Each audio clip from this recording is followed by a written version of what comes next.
Are Sandhya Devi గారు రచించిన అగ్నిమృత్తిక ఇంకొక కొత్త నవలకి స్వాగతం. So fan club members get ready. ఇది 2 భాగాల నావల్ కింద చదువుతున్నాను. మొదటి భాగం మీ ముందుకి. మీరు ఎంత త్వరగా ఎక్కువ వ్యూస్ ఇచ్చేస్తే అంత త్వరగా సెకండ్ పార్ట్ కూడా అప్లోడ్ చేసేస్తాను. ఈ మధ్య నాకు బాగా గ్రీడీనెస్ పెరిగిపోయింది ఫ్రెండ్స్. మీ అందరూ ఇంతగా ప్రేమిస్తున్నారు నాకు. ఇంతగా మనందరి మధ్య బాండింగ్ పెరిగిపోయింది కదా. సో ఎక్కువ లైక్స్, ఎక్కువ కమెంట్స్, ఎక్కువ అన్నీ ఎక్కువ ఆశించేస్తున్నాను. ఎక్కువ వ్యూస్. గ్రీడీనెస్ పెరిగిపోయింది దివ్య, ఇంకా తగ్గు. ఇది అయ్యాక వెంటనే అప్లోడ్ చెయ్యి అని ఎవరన్నా కాస్త గడ్డి పెట్టండి నాకు ప్లీజ్. మనం అందరం ఒక ఫ్యామిలీ కదా. మీరు ఎంత పచ్చగా ఉన్న గడ్డి పెట్టినా సరే నేను తినేయడానికి రెడీగా ఉన్నాను. సరేనా? కథలోకి వెళ్ళిపోదాం. అనంత్ మనసులో ఆలోచించుకోసాగాడు. అతనికి పెళ్ళయింది. భార్య అనులత. అనులతని ప్రేమించి పెళ్లి చేసుకున్నాడా లేక పెద్దలు నిశ్చయం చేశారా అని అడిగితే సమాధానం చెప్పలేదు. కారణం అతనికి నవ్వు వచ్చింది. పెళ్లి సంబంధం అంతా కళ్ళ ముందు కదలసాగింది. అనంత్ కృష్ణ అనులతను ప్రేమించి పెళ్లి చేసుకున్నాడు. అలా అని అనులత అతను పెళ్లి కాకముందు సినిమాలకు షికారులకు వెళ్ళలేదు. ప్రేమలేఖలు రాసుకోలేదు. ఫోనుల్లో విరహగీతాలు పాడుకోలేదు. తోటల్లో పరుగులు పెట్టి డ్యూయెట్లు పాడుకోలేదు. అతనికి అప్పట్లో పెళ్లి చేసుకోవాలనిపించేది కాదు. కారణం అతని ఊహల్లో స్వర్ణము మయూరి లాంటి అమ్మాయి ఉంది. అలాంటి అమ్మాయి ఎక్కడ కనిపిస్తుంది? తన భార్య అంత అందమైంది రావాలని అతని కోరిక, ఆశ. ఆ మాట చెప్తే తండ్రికి తప్పకుండా కోపం వస్తుంది. అందుకే ఆ మాట మనసులోనే దాచుకున్నాడు రహస్యంగా. తండ్రి కేకలు వేస్తుంటే తల్లి చాటుగా కళ్ళనీళ్లు పెట్టుకుంటే తప్పనిసరిగా తల్లిదండ్రులతో పెళ్లి చూపులకి వెళ్ళాడు. అప్పుడు చూశాడు అనులతని. అంతే, అతని మనసు మంచు ముక్కలా మారిపోయింది. ఇంటికి వచ్చిన ఆమె రూపమే కళ్ళల్లో కదిలి మనసు నిలవనీయటం లేదు. అందాల అనులత ఊరగా తన వైపు ఒకే ఒకసారి చూడటం గమనించాడు. మాటకి గుర్తురాసాగింది. తల్లి అడిగింది, తనకి ఇష్టమే అని చెప్పేశాడు. తల్లి సంతోషపడిపోయి ఆ విషయమే ఆవిడ భర్తకు చెప్పింది. ఆయన సంతోషపడ్డారు. పెళ్లి సంబంధం నిశ్చయం చేసుకోవడానికి తల్లి తండ్రి వెళ్ళి తిరిగి వచ్చేశారు. సరే, నిశ్చయం చేసేసి ఉంటారు అనుకున్నాడు. 2 రోజుల తర్వాత అనులత తండ్రి అన్నగారు కలిసి వచ్చారు. తన తల్లిదండ్రులు కట్న కానుకల విషయంలో ఒప్పుకోలేదు. వాళ్ళు 2 రోజులు వరుసగా తిరిగారు. ఏమైనా వీళ్ళు ససేమిరా తగ్గమని ఖచ్చితంగా చెప్పేశారు. మేము అంతకి తోగలేమంటూ చిన్నపుచ్చుకున్న ముఖాలతో వెళ్ళిపోయారు. అంతవరకు వాళ్ళు వీళ్ళు ఏం మాట్లాడుకుంటున్నారో అతనికి తెలియదు. తర్వాత తెలిసింది ఆ సంబంధం తప్పిపోయింది అని. అనంతకృష్ణకు కోపం వచ్చింది. తనకు వచ్చింది అని చెబితే వీళ్ళు ఇలా తనకు నచ్చింది అని చెప్తే వీళ్ళు ఇలా చేస్తారా అని. ఏం చేయాలో తోచక ఊరంతా తిరిగాడు. ఇంటికి వెళ్ళి అలిగిపోయాడు. అనులత అందం అతని కళ్ళల్లో కదలాడుతోంది. మర్చిపోవాలి అంటే మనసు ఒప్పటం లేదు. తల్లిదండ్రులను ఎదిరించే ధైర్యం లేదు. ఆ రోజంతా స్కూటర్ మీద పిచ్చిగా తిరిగాడు. పార్కులో తిరగలేదు. 3 వారిన చెట్టు కింద నిలబడి దుఃఖంతో తెలుగు సినిమాలో లాగా పాటలు మాత్రం పాడలేదు. జుత్తులోకి వేళ్లు పోనిచ్చుకున్నాడు. మనసులో బాధని మింగేసుకోవడానికి.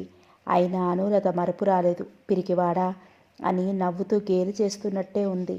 మగవాడిగా పౌరుషం ముంచుకొచ్చింది. తండ్రి గుర్తుకు రాగానే పిల్లిలా మారిపోయి మంచం మీద ముడుచుకుని పడుకున్నాడు. అనులత ధైర్యం చేయకూడదు అనుకున్నాడు. ఆడపిల్ల ధైర్యం ఎలా తెచ్చుకుంటుంది అనుకున్నాడు.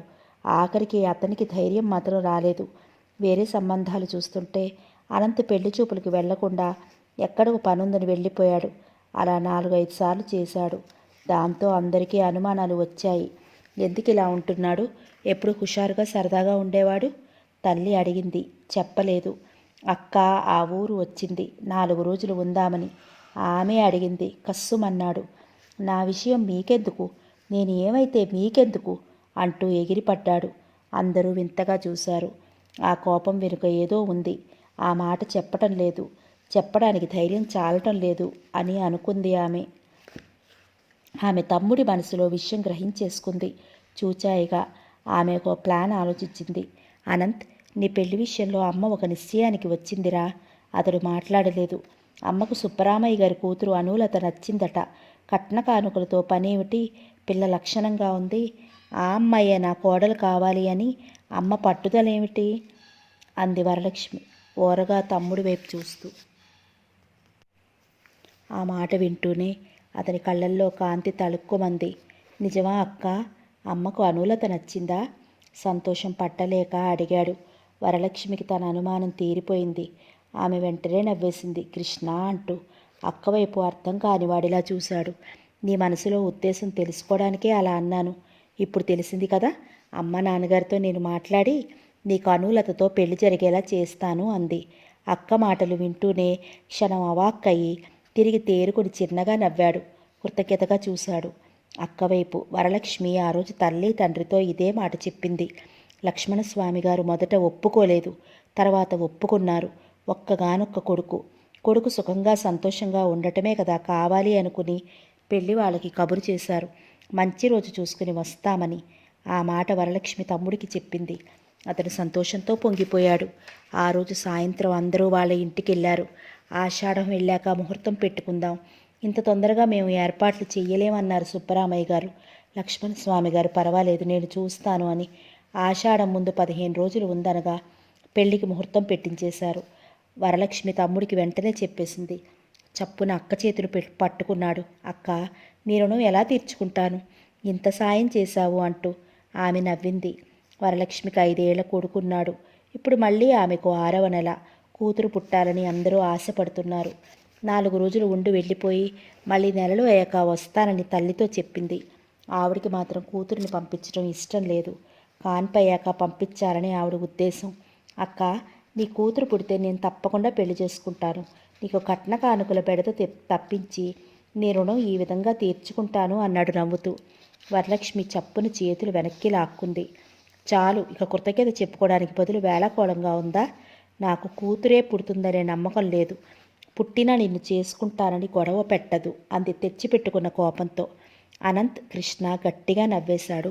వరలక్ష్మి 4 రోజులు ఉండి ఇంటికి వెళ్ళి ఇంటి దగ్గర అన్నీ చూసుకుని మళ్ళీ 4 రోజుల్లో బయలుదేరి వస్తానని చెప్పి వెళ్ళింది. అనంతకృష్ణ అనులతల పెళ్లి వైభవంగా జరిగిపోయింది. వరలక్ష్మి దృష్టిని ఆకట్టుకున్నది శ్యామలి. ఆ అమ్మాయి అనులత స్నేహితురాలు. శ్యామలి అనులత అందచందాల దగ్గర ఏమీ తీసుకుపోకుండా అంత అందంగానూ ఉంది. శ్యామలితో చమత్కారంగా అంది వరలక్ష్మి అనులత ఎదురుగానే. నాకు మరో తమ్ముడు ఉండి ఉంటే శ్యామలిని తమ్ముడికిచ్చి చేసి ఉండేదాన్ని అంటూ. ఆ మాటలకి శ్యామలి పక్కున నవ్వింది. అనులత నవ్వుతూ, నిజం వదిన గారు, మా స్నేహం ఎంత గొప్పది అంటే ఏ పని చేసినా ఇద్దరం ఆలోచించుకుంటే కానీ చేసేవాళ్ళం కాదు. శ్యామలి నేను ఎప్పుడూ అనుకునేవాళ్ళం ఇద్దరం ఒకరినే పెళ్లి చేసుకోవాలని అంటూ చెప్పింది. వరలక్ష్మి నవ్వుతూ, ఇది మరీ బాగుంది. ఒకవేళ మా అనంతరి గారిని పెళ్లి చేసుకోదు కదా అంది. ఉష్ అంది శ్యామలి నవ్వుతూ. మీ తమ్ముడు వింటే ఇప్పుడు అందరి మీద విరుచుకు పడతారు. హాస్యం అగాధంలో పడిపోతుంది అంది శ్యామిలి. అనులత కూడా నవ్వేసింది. అనంతకృష్ణకు సెలవు అయిపోతోంది. ఊరు వెళ్ళిపోవాలి. కొత్తగా పెళ్ళయింది. భార్యను వదిలి వెళ్ళాలంటే బాధగా అనిపించింది. వెళ్ళక తప్పదు. పెళ్ళి హడావుడి అయిపోయింది. అనులత ఇప్పుడు అక్కడే ఉంది. తను కూడా తీసుకువెళదామంటే ఆషాఢం ఎదురుపెట్టి కాపురం పెడతావా వద్దు అంటున్నారు. ఎలా? అతని మనసంతా అదోలా అయిపోయింది. ఊరు వెళ్ళిపోయాడు. ఆషాఢం అంతా బెంగగానే గడిపాడు. మంచి ఇల్లు తీసుకుందాం, శ్రావణ మాసం వచ్చింది అంటే వెళ్ళి అనులతను తీసుకొచ్చే ఉద్దేశంతో ఇల్లు వెతకసాగాడు. విశ్వనాథం గారి ఇల్లు దొరికింది. అంత బాగోలేదు. 3 పోర్షన్ల ఇల్లు. అందాక ఆ ఇల్లు తీసుకుని తర్వాత మారిపోవచ్చు అనుకుని ఆ ఇల్లు తీసుకున్నాడు. అనులతని ఆ ఇంటికే తీసుకొచ్చాడు. ఆ తర్వాత నెల రోజులకే మరో ఇల్లు మారిపోయారు. అంతా తీయని కలలా జరిగిపోయాయి రోజులు. ఆ రాత్రి భోజనం అయిపోయాక మంచం మీద పడుకుని ఆలోచిస్తూ భార్యని పిలిచాడు. అనులత వంటగది సర్ది తలుపు దగ్గరగా వేసి ఆ గదిలోకి వచ్చింది. తెల్ల చీర కట్టుకుని సన్నజాజులు పెట్టుకుని నవ్వుతూ అంది. పిలిచారా? లేదు. లేని కోపం తెచ్చుకుంటూ అన్నాడు. ఎవరిని పిలిచారు? ఎవరనా? క్షణం ఆలోచించాడు. ఆమెను ఏడిపించడం అతనికి మహా సరదా. అందుకే కొంటెగా విశ్వనాథం గారి అమ్మాయి పద్మావతి సరసా కమలా గురించి. ఆ మాట వినగానే అనులతకు ఒళ్ళు మండింది. గొప్పే. రోజుకి 100 సార్లైనా వాళ్ళని గుర్తు తెచ్చుకోక మానరు. ఈసారి మళ్ళీ వాళ్ళ మాట ఎత్తారో అంటూ మాట ఆపేసింది. మాట ఆపేశామే, జాగ్రత్త అని బెదిరించు. మాటలు నేర్చారు. అనులత అతని వైపు కోపంగా చూసింది. అలా కోపంగా చూశావు అంటే నాకు ఇంకా మతిపోతుంది. మతిపోతే మాత్రం నేను ఊరుకోను నిన్నిలా అంటూ చేతులు చాపి దగ్గరికి లాక్కోవడానికి ప్రయత్నించేలోగా అనులత అక్కడి నుంచి లేచి దూరంగా వెళ్ళిపోయింది. అనంత్కి కోపం వచ్చింది. నా నుండి దూరం అయితే నీకే నష్టం. నేను పిలిస్తే చాలు ఆ సరస, ఆ కమల, ఆ పద్మ పరుగున వస్తారు బెదిరిస్తున్నట్టుగా అన్నాడు. ఆమె నిర్లక్ష్యంగా ముఖం తిప్పుకుంది. వాళ్ళే అందగత్తెలా పాడా? మీరు పిలిస్తే వాళ్ళు తప్ప అందమైన వాళ్ళు ఎవరు ఎలా వస్తారు? ఈసారి అనులత కొంటెగా చూసింది భర్త వైపు. అతనికి ఒళ్ళు మండిపోయింది. అంటే తనని అవమానిస్తుందా? మంచం మీద అటు ఇటు తిరిగి పడుకున్నాడు. భర్తని ఉడికించటం ఆమెకు సరదా. నిజం చెప్పాలి అంటే అనంతకృష్ణ చాలా అందమైన మనిషి. పెళ్లి చూపుల్లో అతన్ని చూసి తన మనస్సు పురివిప్పిన నెమల్లా అయింది. అతనే భర్త కావటం ఎంత అదృష్టం! అంత అందమైన ఈయనకు తను ప్రాణం కావటం ఎంత అదృష్టం! అతని మనసు ఏమిటో తనకి తెలుసు. ఆయన్ని ఏడిపించడానికే అలా అంటున్నదే తప్ప నిజానికి అతను మరో అమ్మాయి ప్రేమలో పడరు అన్న నమ్మకం తనకి బాగానే ఉంది.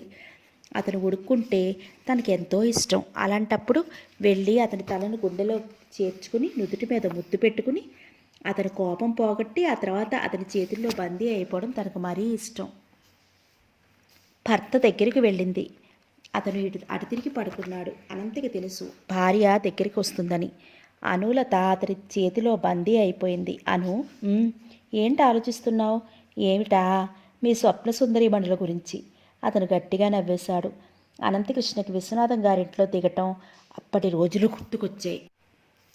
ఆ రోజు ఆఫీసులో ఫ్రెండ్ ఎవరో చెప్పాడు, ఫలానా చోట ఇల్లు ఉంది, చిన్న ఇల్లు, నీకు నచ్చుతుందో లేదో అని. అనంత ఆఫీస్ అయ్యాక అడ్రస్ ప్రకారం వెళ్ళి చూశాడు. ఇల్లు పాత ఇల్లులా ఉంది. పెద్దగా నచ్చలేదు. సరే మరో ఇల్లు దొరికే వరకు అని ఇంటి దగ్గర ఆలోచించుకుని ఇంటి గల వాళ్ళకి మాట ఇచ్చాడు. ఆ ఇంట్లో దిగుదాం, రేపు వస్తాను అంటూ మర్నాడు చెప్పి టైంకు వెళ్ళాడు. తాళాలు ఇవిగో బాబు అంటూ తాళాలు ఇచ్చారు విశ్వనాథం గారు. ఆయన చూస్తూనే ఎదుటి వాళ్ళకి ఒక ప్రత్యేక అభిమానం, గౌరవం కలుగుతాయి. అనంతకృష్ణ తాళాలు అందుకుని తను తీసుకున్న ఇంటి వైపు వెళ్ళి ఇంటి తలుపులు తెరిచి తనతో తెచ్చిన సామాను లోపల పెట్టించాడు. ఆ ఇంటికి అడ్వాన్స్ ఇచ్చేశాడు. ఆ రోజే దిగిపోయాడు. ఆ ఇంట్లో సామాన్లన్నీ సర్దించేసరికి చాలా టైం అయింది. అనంత్ హోటల్కి వెళ్ళి భోజనం చేసి వద్దామని స్కూటర్ తీసుకుని బయలుదేరబోయాడు. అతను ఎప్పుడూ హోటల్లోనే భోజనం చేస్తాడు. ఇల్లు గల అతను విశ్వనాథం గారు ఊరుకోలేదు. ఈ రాత్రప్పుడు హోటల్కి వెళ్ళటం ఏమిటి, మేము లేము అంటూ అనంత్ వద్దన్నా వినకుండా బలవంతంగా ఇంటికి తీసుకువెళ్లారు. అతనికి మొహమాటంగా ఉన్నా ఆయన బలవంతం చేస్తుంటే కాదనలేక ఆయనతో వెళ్ళాడు. అతనికి ఒకరి ఇంట్లో భోజనం చేయటం అంటే సిగ్గు, మొహమాటం. పెద్ద ఆయన మాట కాదనలేక ఒప్పుకున్నాడు. విశ్వనాథం గారిది ఆ ఇల్లు 2 గదులు, వంటగది. ఆ పోర్షన్లో వాళ్ళు ఉంటూ మరో పక్క 2 గదులు, వంటగది కృష్ణకి అద్దెకి ఇచ్చారు. ఈ 2 వాటాలకు మధ్యన గది, వరండా 2 అమ్మాయిలకు అద్దెకిచ్చారు. ఆ అమ్మాయిలు ఉద్యోగం చేస్తున్నారు. వాళ్ళే వండుకు తింటారు. అంతా కలిసిమెలిసి ఉంటారు. కొత్తగా అనంతకృష్ణ దిగాడు. విశ్వనాథం గారింట్లో అతను భోజనం చేస్తుంటే వాళ్ళ అమ్మాయి పద్మ వడ్డించింది. ఆ అమ్మాయి వడ్డనలో అతనికి ప్రత్యేకత చూపించింది. బలవంతంగా వడ్డించసాగింది. అనంతకృష్ణకి అసలే మొహమాటం.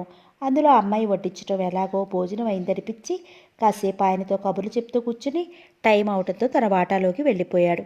మాటల సందర్భంలో వాళ్ళది వీళ్ళది ఒకే కులం అని విన్నది పద్మ. పద్మ సంతోషం అవధులు దాటింది. అతని కులం తమ కులం ఒకటే అయితే తల్లిదండ్రులు తమ పెళ్లికి ఏమి అభ్యంతరం చెప్పరు. పద్మ ఆలోచిస్తోంది. ఊహలు ఎక్కడికో పరుగులు తీస్తున్నాయి. పడుచుదనం కోరికలు ఉరకలు వేస్తున్నాయి. అందమైన ఆలోచనలు ఆకాశంలోకి పక్షుల్లా పరుగులు పెడుతున్నాయి. ఆ అమ్మాయికి అసలు ఆ రాత్రి నిద్రే పట్టలేదు. కళ్ళు మూసినా తెరిచినా అతని సుందర రూపమే ఆమె కళ్ళకు కనిపిస్తోంది. దానికి తోడు తండ్రి తల్లితో అతని గురించే కబుర్లు చెప్పి అతని మంచి అబ్బాయి అని పొగడటం, అతని ఇంజనీర్ అని, చాలా బుద్ధిమంతుడని, అందగాడు అని, ఒక్కడూ ఉన్నా మనకి ఇబ్బంది ఉండదని చెప్పుకుంటుంటే ఆ మాటలు చెవిన పడుతుంటే ఆమె ఊహాలోకాల్లో విహరిస్తూ మెల్లగా నిద్రలోకి జారుకుంది. పద్మ తెల్లవారే లేచి స్నానం చేసి తనకిష్టమైన ఎర్ర నైలెక్స్ చీర కట్టుకుని అదే కలర్ జాకెట్ వేసుకుని బాగా లూజుగా జడల్లుకుంది. తలలో తట్టెడు పువ్వులు పెట్టుకుని ముఖానికి బాగా పౌడర్ పూసుకుని అద్దంలో 10 సార్లు తన అందాన్ని చూసుకుని చిరునవ్వు నవ్వుకుంది. కొత్తగా దిగిన అతని గురించి పక్కవాటాలో ఉన్న కోమలికి సరస్సుకి చెప్పటానికి బయలుదేరింది. వాళ్ళకి అతని విషయం ఎంత త్వరగా చెప్పేద్దామా అని ఉంది. ఏమిటి రాణిగారికి అప్పుడే తెల్లవారిందా? 9 గంటలకు కానీ లేవని దానివి? సరస తన ఆఫీస్కి వెళ్ళడానికి తయారవుతూ పద్మను చూస్తూనే ఆశ్చర్యంగా అడిగింది. ఆమె వైపు పరీక్షగా చూస్తూ అంత ఉదయమే రావడానికి కారణం ఏమిటా అని నవ్వింది. కోమల ఏది అంటూ. స్నానానికి వెళ్ళింది. అవును గాని మన ప్రక్కవాటాలో దిగిన అతను ఎవరే అడిగింది మెల్లగా. ఆమె దగ్గరగా వస్తూ కళ్ళు ఆల్చిప్పలా చేసి చూసింది పద్మ వైపు. నువ్వు చూసావా ఆయన్ని అంది కళ్ళు చిత్రంగా తిప్పుతూ పద్మ. ఆమెకు నవ్వొస్తుంది. ఆ అందగాడు వీళ్ళ కళ్ళ పడ్డాడు అని. ఆ అప్పుడే లేచి కిటికీ దగ్గర నిలబడ్డాను. అప్పుడే అతను స్కూటర్పై వెళ్ళిపోయాడు. ఇంతకీ ఎవరతను మళ్ళీ అడిగింది. అతని గురించి తెలుసుకుంటేనే కానీ ఆమెకు తోచడం లేదు. అతను ఓ ఇంజనీర్, బ్రహ్మచారి కూడా అట. అందంగా ఉన్న అమ్మాయిని లవ్ ఆడమంటున్నాడు అంది కొంటెగా. పద్మ కిలకిలా నవ్వేసింది. అతని గురించి చెప్తున్నప్పుడు ఆమె కళ్ళల్లో కాంతి తళుక్కుమంది. మనసు జల్లుమంది. ఆమె మాటలకి సరస సిగ్గుపడ్డట్టుగా చూసింది. ఏమిటా హాస్యం అన్నట్టుగా చూస్తూ.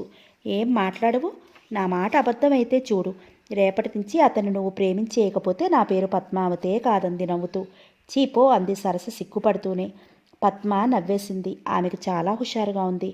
ఏమిటే తెల్లవారే కబుర్లు చెప్పుకుంటున్నారు అంటూ అక్కడికి వచ్చింది కోమల. ఆమెకు వాళ్ళ మాటలు ఏమీ అర్థం కాలేదు.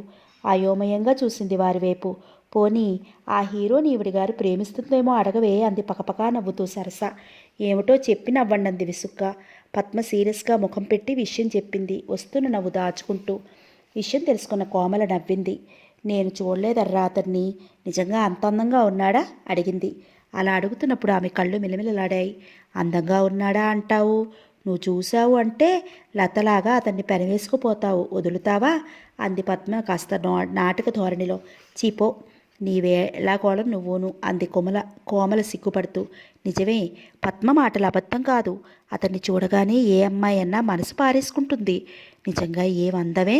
బాగా పొడవుకు తగిన ఒళ్ళుతో అందంగా హుందాగా ఉన్నాడు. అసలు అతను బెంగాలీ అనుకుంటాను అంది సరస అతని మంగళ విగ్రహాన్ని మరోసారి తలుచుకుంటూ మైమరిచిపోతూ. అప్పుడే మన సరసమ్మ గారి కళ్ళు అతనిపై పడ్డాయి అంది కోమల హాస్యంగా. పైకి అలా అంటున్నా అతన్ని చూడాలని ఆమె మనసు త్వరపడుతోంది. చాలు ఇహ ఆపండి, ఆఫీస్కి టైం అయిపోతోంది అంది సరస. కాసేపటికి సరస కోమల ఆఫీస్కి బయలుదేరి వెళ్ళిపోయారు. పద్మ ఆ రోజంతా అతని కోసం చూస్తూనే ఉంది. కానీ అతను రాలేదు. సాయంత్రం అవటంతోనే పద్మ ప్రత్యేకంగా ముస్తాబు చేసుకుంది. ఆ అమ్మాయి నల్లటి నలుపు, పొట్టిగా ఉన్న 2 జడలు, చిన్న కళ్ళు. ముస్తాబు అందరూ చేసుకుంటారు. చేసుకోవటం తప్పు కాదు. ఆ చేసుకునే అలంకరణ తమ అందానికి సరిపోతుందా లేదా అనేది మొదట ఆలోచించుకుని మనిషికి తగినట్లు అలంకరించుకోవాలి. అప్పుడే స్త్రీ అందానికి మెరుగులు దిద్దుకుంటుంది. పద్మ అందంగా ఉండదు. అయినా తాను ఎంతో అందంగా ఉన్నాననుకుంటుంది గర్వంగా. ప్రతి అమ్మాయి అలాగే అనుకుంటుంది. అది స్త్రీ సహజం. అనంతకృష్ణ వచ్చే టైంకి పద్మ ఓ కుర్చీ వీధి వరండాలో వేసుకుని చేతిలో పుస్తకం షోక్కి పట్టుకుని కూర్చుంది. అతని రాక కోసం ఎదురుచూస్తూ. ఈ ఆఫీసులో సరసకి ఎంత వేగం ఇంటికి వెళ్ళి అతన్ని ఎప్పుడెప్పుడు చూస్తానా అంటూ మనసు పరిపరి విధాలా పోతోంది. సరస నిలవలేకపోతోంది. ఆఫీసులో ఉండలేక బయటపడింది టైం అవటంతో. కోమల ఇంకా అతన్ని చూడలేదు కాబట్టి అంతగా ఏమీ అనుకోలేదు. ఆమె మనసు మామూలుగానే ఉంది. ఇద్దరు ఆఫీసు నుంచి రాగానే స్నానాలు చేసి ముస్తాబయ్యి ఎప్పుడు లేనిది ఆ రోజు వీధి వరండాలో 2 కుర్చీలు వేసుకుని కూర్చున్నారు. పద్మ కూడా వీరి దగ్గరికి వచ్చి కూర్చుంది. ముగ్గురు కబుర్లు చెప్పుకుంటూ అతని రాక కోసం చూస్తున్నారు. అతను ఎంతకీ రావటం లేదు. క్షణం ఒక యుగంలా అనిపిస్తోంది వారికి. ఇంతలో వీధి గేటు దగ్గర స్కూటర్ ఆగిన చప్పుడయ్యింది. అమ్మాయిలు ముగ్గురు ఆతృతగా అటు చూశారు. అతను స్కూటర్ ఆపి తన వాటా వైపు వెళ్ళాడు. అసలు ఎటూ తలెత్తి చూడలేదు. అనంతకృష్ణ ఇంటికి తాళం తీసుకుని లోపలికి వెళ్ళాడు. అతని చూడగానే అందరికీ ఎలాగో అయిపోయింది. సరస పద్మని గిల్లింది. పద్మ కోమలుడి గిల్లింది అతనే అంటూ సైగ చేస్తూ. ముగ్గురు మనసులు అలా అలా గాలిలోకి తేలిపోసాగాయి. అతను పొరపాటును కూడా వీరివైపు చూడలేదు. లోపలికి వెళ్ళిపోయాడు. అతన్ని చూడగానే ముగ్గురు అమ్మాయిల మనసులు 3 పక్కలకు పోయాయి. అతన్ని చూడగానే కోమలకు దాదాపు మతిపోయినంత పనయింది. అతన్ని ఎలా అయినా తన అందంతో ఆకర్షించి తన వైపుకు తిప్పుకుని పెళ్లి చేసుకోవాలని గట్టిగా నిశ్చయించుకుంది. మొదటి చూపులోనే అతనే తన భర్త అని నిర్ణయించుకుంది. ఆమె హృదయాన్ని దోచుకున్నాడు అతను. సరస్వతి నోట మాట రాలేదు. మతిపోయినట్లయింది. మనిషి ఎంత ఠీవిగా ఎంత అందంగా ఉన్నాడు. అలాంటి మనిషిని తను ఇంతవరకు ఎక్కడా చూడలేదు. అతన్ని చూసి మైమరిచిపోయిన సరస అతన్ని తన వాడిగా ఎలా చేసుకోవాలా అని పథకాలు వేస్తోంది. అతనిలో ఎలా అయినా పరిచయం పెంచుకుని అతని అడ్రస్ సంపాదించి తండ్రి చేత అడిగించాలని నిశ్చయించుకుంది. ఇక పద్మ సరే అతని గురించి పగటి కలలు కంటోంది. ఆ రాత్రి అయితే సరస కిటికీ పట్టుకుని వదలలేదు. అతను కనిపిస్తాడేమో అని పడి కాసింది. అయినా అతను వాళ్ళ కంటికి కనిపించలేదు. లోపల నుండి రాలేదు. కోమలికి ఆ రాత్రి నిద్రే పట్టలేదు. అతను చూసిన తరువాత ఆ అమ్మాయికి మరి కాస్త షోకులు ఎక్కువైపోయాయి.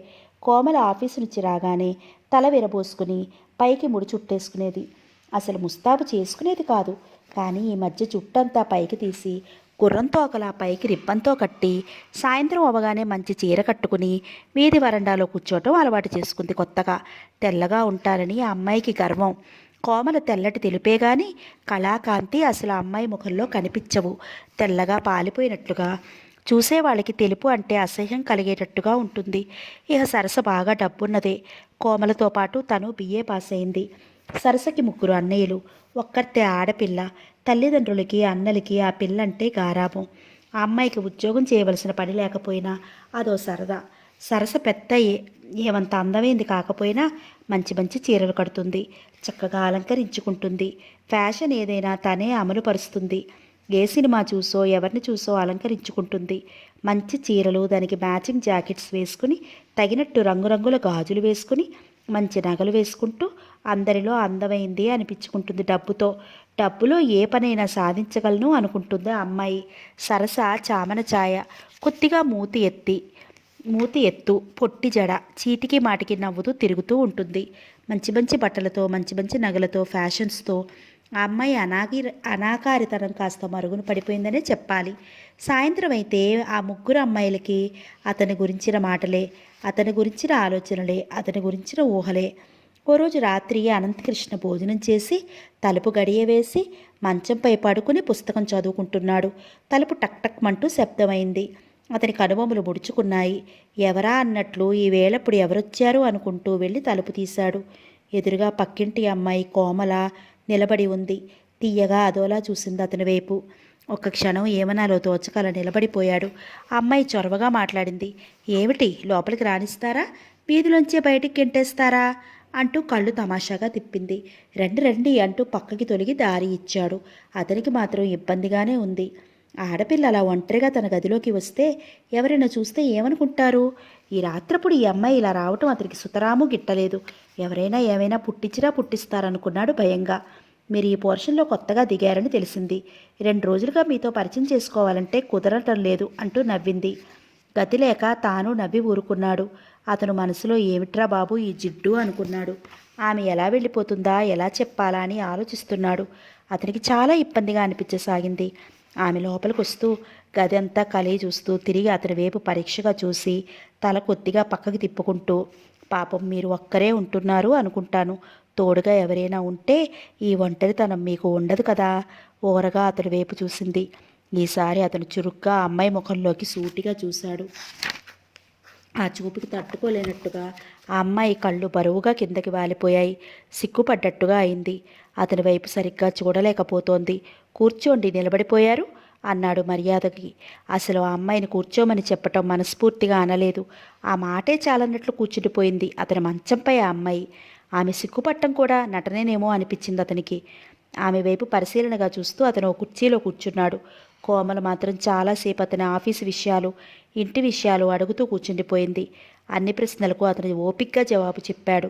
జవాబు చెప్పేస్తే ఆమె వెళ్ళిపోతుందని ఆశపడుతూ ఆమె వెంటనే కదిలే ప్రయత్నం చెయ్యలేదు. కొద్దిసేపటికి వస్తానండి అంటూ లేచి అతని కళ్ళల్లోకి చూసి నవ్వి అతన్ని రాసుకుంటూ దగ్గర నుంచి వెళ్ళిపోయింది. అసలు ఆ అమ్మాయి ఇప్పుడు ఎందుకు వచ్చినట్లు? ఏమో, ఆడవారి మాటలకు అర్థాలే వేరులే అన్న పాట జ్ఞాపకం వచ్చి మాటలకే కాదు రాకలకే అర్థాలుంటాయేమోనని నవ్వుకున్నాడు. కోమల మెల్లగా చడీ చప్పుడు లేకుండా తన మంచంపైకి వెళ్ళి పడుకుంది.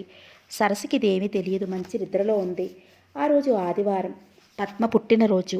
ఆమె తల్లి పులిహోర, బొప్పట్లు ప్లేట్లో పెట్టి ఆ అబ్బాయికి ఇచ్చిరావే పద్మ, ఇవాళ ఆదివారం ఇంట్లోనే ఉన్నాడు అంది కూతురునుద్దేశించి. ఆ మాట వినటంతోనే పద్మ పొంగిపోయింది. మనసులో సిగ్గు ముంచుకొచ్చింది. తల్లి పిలుస్తున్నా కదల్లేదు. ఏమిటే మాట వినిపించుకోవు, ఆ అబ్బాయికి ఇవిచ్చిరా అంది ఆవిడ ప్లేటు కూతురికి అందిస్తూ. నాకు సిగ్గు బాబు, నేను వెళ్ళను. అయ్యో సిగ్గేమిటే, పళ్ళెం ఇచ్చి వస్తావు. పాపం అబ్బాయి చాలా మంచివాడు, తల ఎత్తి మనుషుల వంక అసలు చూడడు. ఏమిటి అంటూ విశ్వనాథం గారు వచ్చారు. ఏముంది, మీ కూతుర్ని ఆ అబ్బాయికి విచ్చి రమ్మంటే సిగ్గంట అంది ఆవిడ నవ్వుతూ. మరి సిగ్గుపడదు, నువ్వు వస్తమాను ఆ అబ్బాయిని అడగండి, మన అమ్మాయిని చేసుకుంటాడేమో అని అంటుంటే అన్నాడు ఆయన చిరునవ్వు నవ్వుతూ. అన్నాను ఏదో ఆశపడి, దానికి ఎక్కడ రాసిపెట్టుందో అంటూ చిన్నగా మూలిగి, నీ సిగ్గు బంగారం కాను, మళ్ళీ ఆ అబ్బాయి ఎక్కడికైనా వెళ్ళిపోతాడు, ఇచ్చిరా అంది చిన్నగా కసిరినట్టుగా. పద్మ సిగ్గుపడుతూనే పళ్ళెం పట్టుకుని అతని గదికి వెళ్ళింది.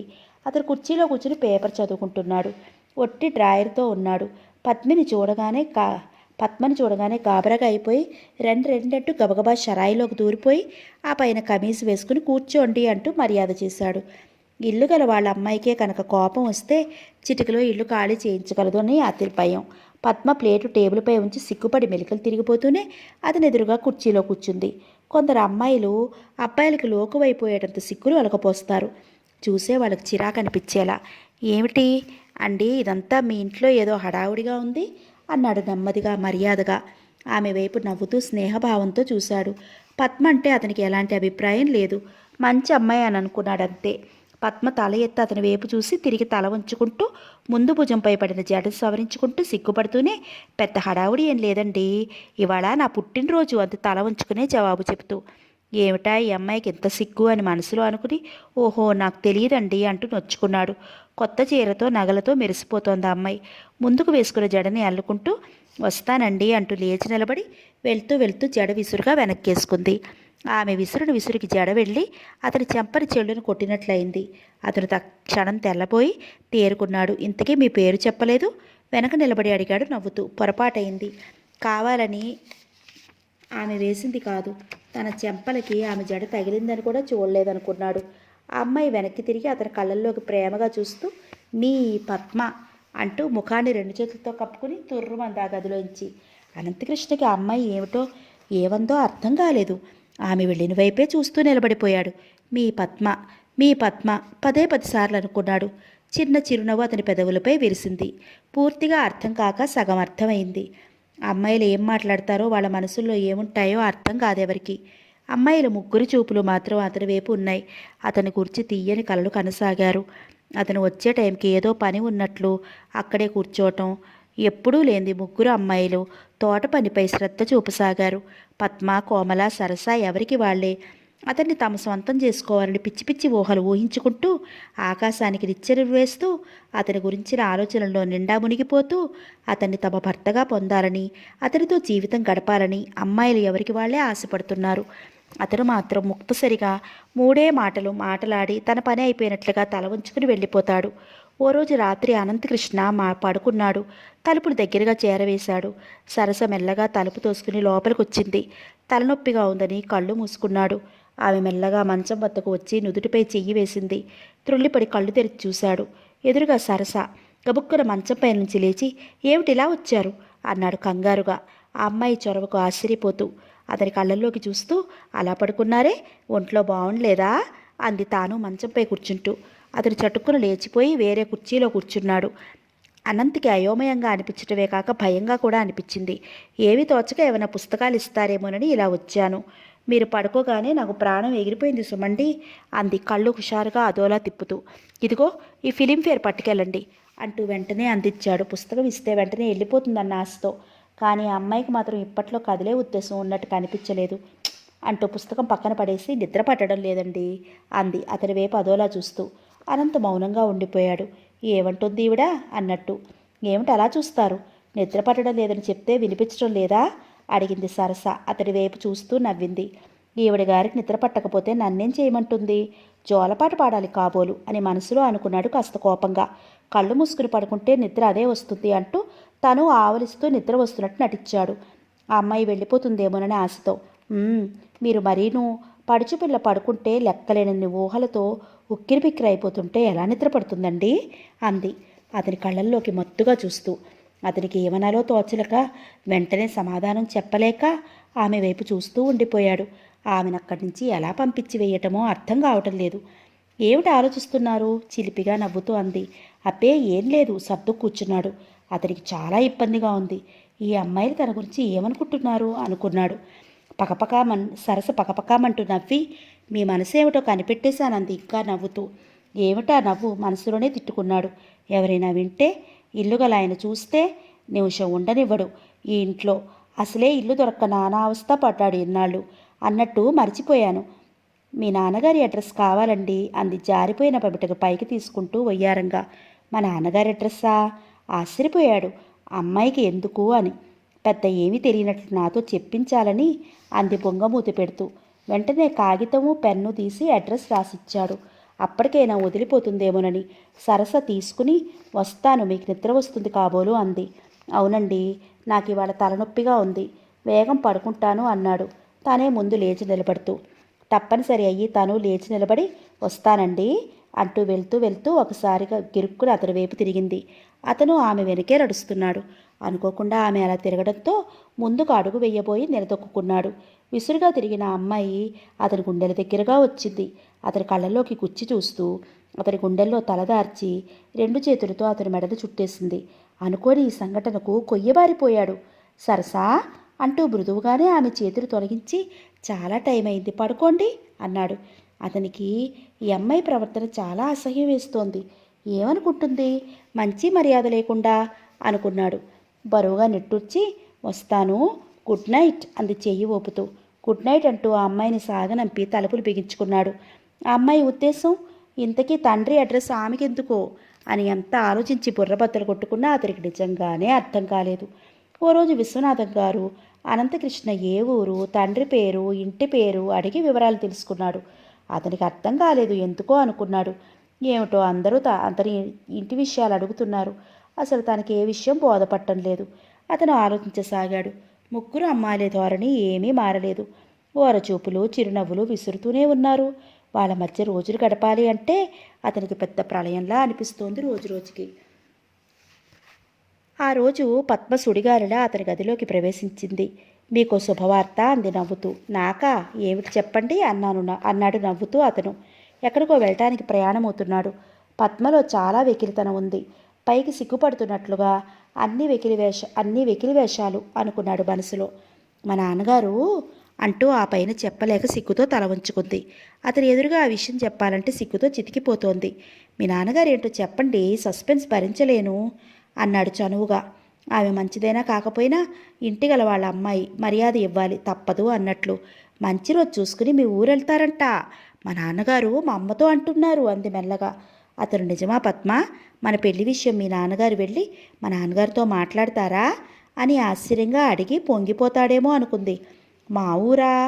ఎందుకు అన్నాడు కొద్దిగా ఆశ్చర్యపోతూ. పాపం ఏమీ తెలియదు అయ్యగారికి అంది మూతి తిప్పుకుంటూ. ముఖం అదోలా పెట్టుకుంది. అంతా నటన అనుకుంది మనసులో. నిజంగా పద్మ, నాకేం తెలియదు అన్నాడు అతను అమాయకంగా. అతడికి నిజంగానే అర్థం కావటం లేదు. మీరు మరీ పసిపిల్లాళ్ళ చెప్తున్నారు, ఏమీ తెలియనట్లు. నోట్లో వేలు పెడితే కరవలేరు, వెన్న పెడితే మింగలేరు అంది ముసిముసిగా నవ్వుకుంటూ. ఏమిటి, నాకు అర్థం కాలేదు అంటూ కనుబొమ్మలు కొద్దిగా పైకెత్తి ఆమె వైపు పరీక్షగా చూస్తూ అడిగాడు. ఆమె ఏం మాట్లాడుతుందో ఏమో ఒక్కటే అర్థమవటం లేదు. అంతా గందరగోళంగా అనిపిస్తోంది. ఛీ పొండి, ఏమిటా చూపు? ఇప్పుడు తెలియకపోతే 2 రోజుల్లో మీకే తెలుస్తుంది అంటూ అతని చక్కటి నొక్కుల గ్రాఫ్ని అల్లరిగా చేత్తో చెరిపేసి లేడి పిల్లల చెంగుమంటూ బయటికి పరిగెత్తింది.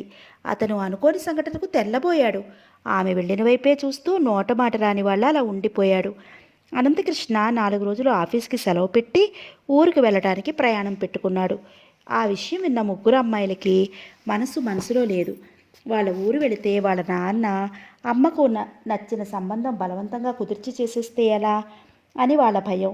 ఎవరికి వాళ్ళే మనసులో అనుకోసాగారు. కోమలకి, సరస్సుకి, పద్మకి మనసంతా అదోలా బెంగగా ఉంది. అతను వెళ్ళి వాళ్ళ ఇంట్లో తమ విషయం చెప్పి పెళ్లికి ఒప్పిస్తే ఎవరికి వాళ్ళే అనుకోసాగారు.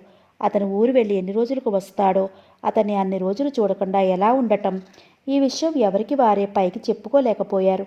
భోజనం కూడా సమంగా చెయ్యలేకపోయారు. వాళ్ళకి ఏ పని చేయబుద్ధి పుట్టడం లేదు. ఆఫీస్కి వెళ్ళాలంటే ఆ అమ్మాయిలకి ప్రాణం మీదకి వచ్చినట్టుగా ఉంది. అతను ఉదయం ఊరికి వెళ్తాడనగా అతని ఫ్రెండ్ ఎవరో డిన్నర్కి పిలిస్తే వెళ్ళడానికి తయారవుతున్నాడు. కోమల మనసు ఉండబట్టలేక అతని గదిలోకి వెళ్ళింది.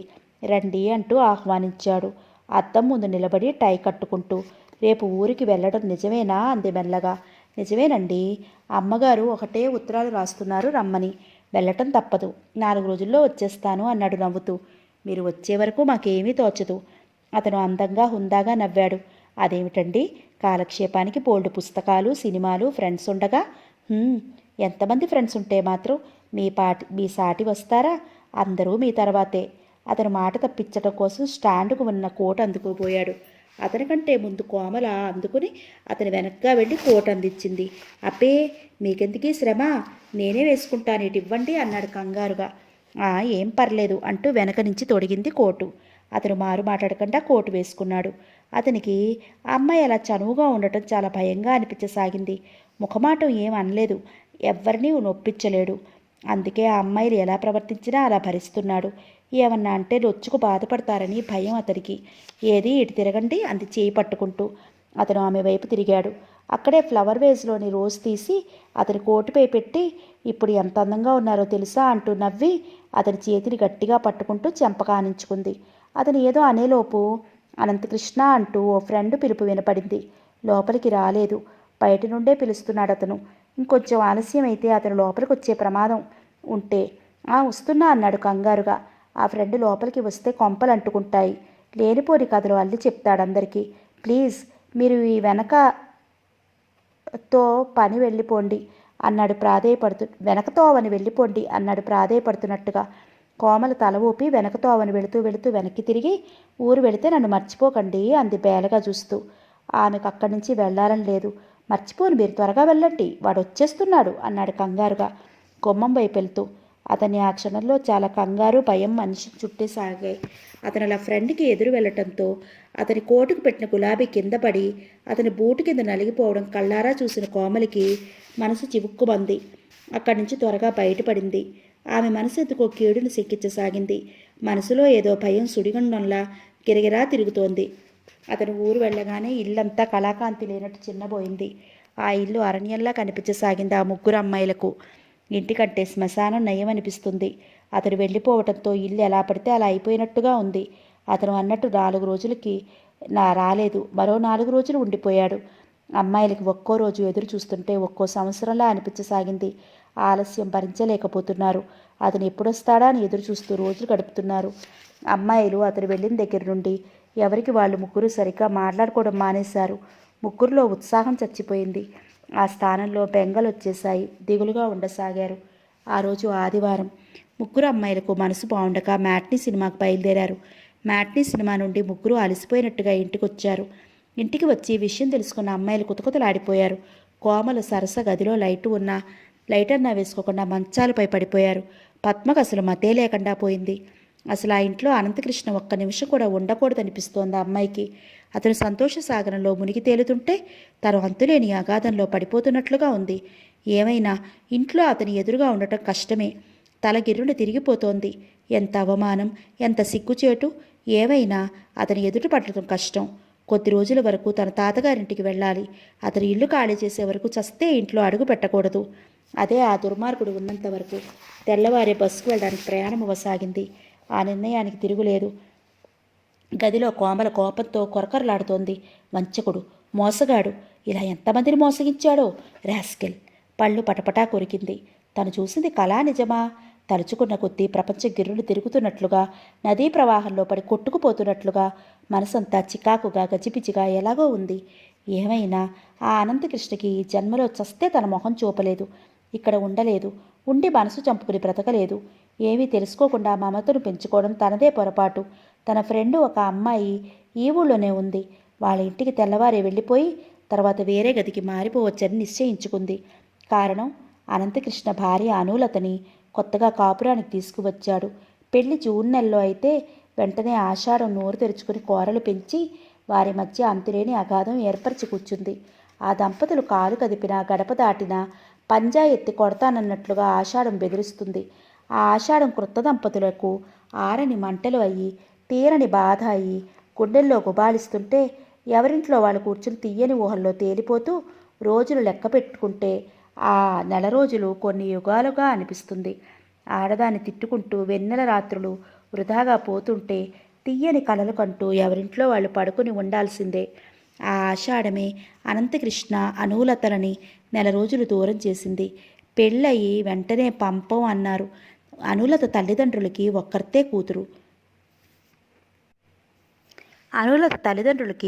కూతురు, గారాల కూతురు, అందాల బొమ్మ, అపరంజి రెమ్మ, పగడాల కొమ్మ అని మురిసిపోయారు ఆ తల్లిదండ్రులు. ఆ తర్వాత ఆషాఢం, ఆ తర్వాత అనంతకి సెలవు దొరకక ఎవరైనా తీసుకొస్తామంటే వద్దు అన్నాడు. కారణం, ఎవరైనా వస్తే కొత్త దంపతులు కదా అని ఒంటరిగా వదిలేసి వెళ్ళిపోరు. కొన్నాళ్ళు తిష్ట వేసి మరీ వెళతారు. అందుకే తానే వచ్చి తీసుకెళ్తానని ఉత్తరం రాశాడు. అనుకున్నట్టుగా తానే వెళ్ళి తీసుకొచ్చాడు. రాగానే పద్మ తల్లి మొదట ఆశ్చర్యపోయింది. తర్వాత తేరుకుని వాళ్ళని చూసి సరదా పడింది. మంచి జోడీ అనుకుంది. కూతురు సినిమా నుంచి రాగానే సంబరంగా విషయం చెప్పింది. ఆ అమ్మాయి ఎంత చక్కగా ఉందనుకున్నావు అంటూ చెప్పింది. సరస, కోమల, పద్మ అయోమయంగా వినసాగారు. అవతల నిలబడ్డారు ఎవరో తెలుసుకోవాలని.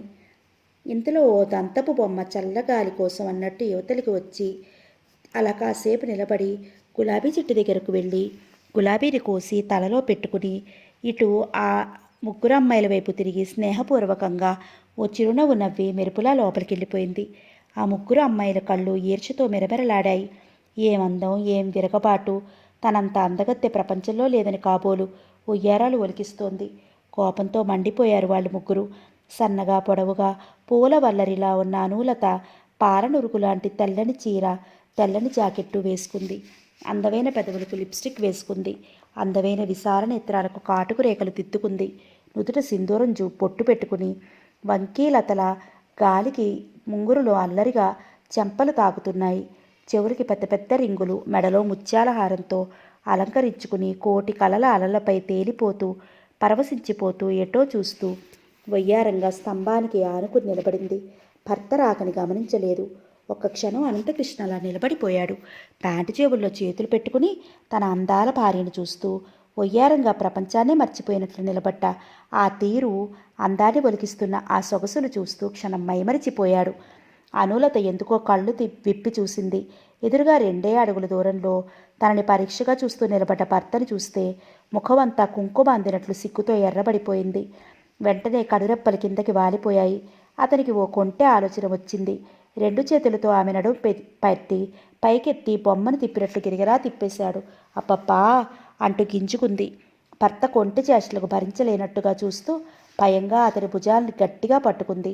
నవ్వుతూ ఆమెను కిందకి దించాడు. నవ్వుతూ, చాలండి, ఎవరైనా చూస్తే ఏమనుకుంటారు అంది లోని కోపం తెచ్చుకుంటూ. భర్త వైపు రుసరుసలాడుతూ చూసింది. ఇక్కడ ఎవరూ లేరుగా అన్నాడు కొంటెగా చూస్తూ. చిరునవ్వు నవ్వాడు. లేకపోతే మూతి ముడిచి దూరంగా జరుగుతూ ఆమె దగ్గరగా వెళ్ళి ఆమె గడ్డాన్ని పైకెత్తి ప్రేమగా ఆ కళ్ళల్లోకి చూస్తూ అన్నాడు. నీ రాక కోసం ఎప్పుడెప్పుడా అని ఎదురు చూశాను తెలుసా? ఆమె కళ్ళు మిలమిలా మెరిశాయి. ఆయనకి నేనంటే ఎంత ఇష్టం అనుకుంది మనసులో మురిసిపోతూ. రోజులు యుగాలుగా లెక్క పెడుతూ రోజులు గడుపుతూ ఉండేవాడిని తెలుసా అన్నాడు. నిజం అంది అతని కళ్ళల్లోకి చూస్తూ. నిజం అన్నట్లు కళ్ళతోనే సూచించాడు. మీరు వస్తాను అని ఉత్తరాలు రాయటమే కానీ రావటం కనిపించేది కాదు. నేనేమనుకున్నానో తెలుసా అంది అతని టైని సవరిస్తూ గారంగా చూస్తూ. ఏమనుకున్నావో? ఆ కళ్ళతో నవ్వుతూ కొంటెగా చూశాడు. ఈ పట్నం నిండా పడుచు పిల్లలు ఏ వయ్యారి భామ వలలో పడిపోయారో నేను గుర్తున్నానో లేదో అనుకున్నానంది. ఎంతమంది వయ్యారి భామలున్నా నన్ను నా మనసుని ఎవరూ దోచుకోలేకపోయారు. కానీ పెళ్లి చూపుల నాడు నీ అందాన్ని చూసి నీ చూపుల వలలో పడిపోయాను అన్నాడు నవ్వుతూ. చీ పొండి అంటూ సిగ్గుతో అతని గుండెల్లో తలదాచుకుంది. ఆ తర్వాత బంగారు సంకెళ్ళు వేసి బంధించేశావు కదలకుండా అన్నాడు ఆమెను 2 చేతులతో చుట్టేస్తూ. అనులత సిగ్గుతో మరి మాట్లాడలేక అతని చేతులలో ఒరిగిపోయింది.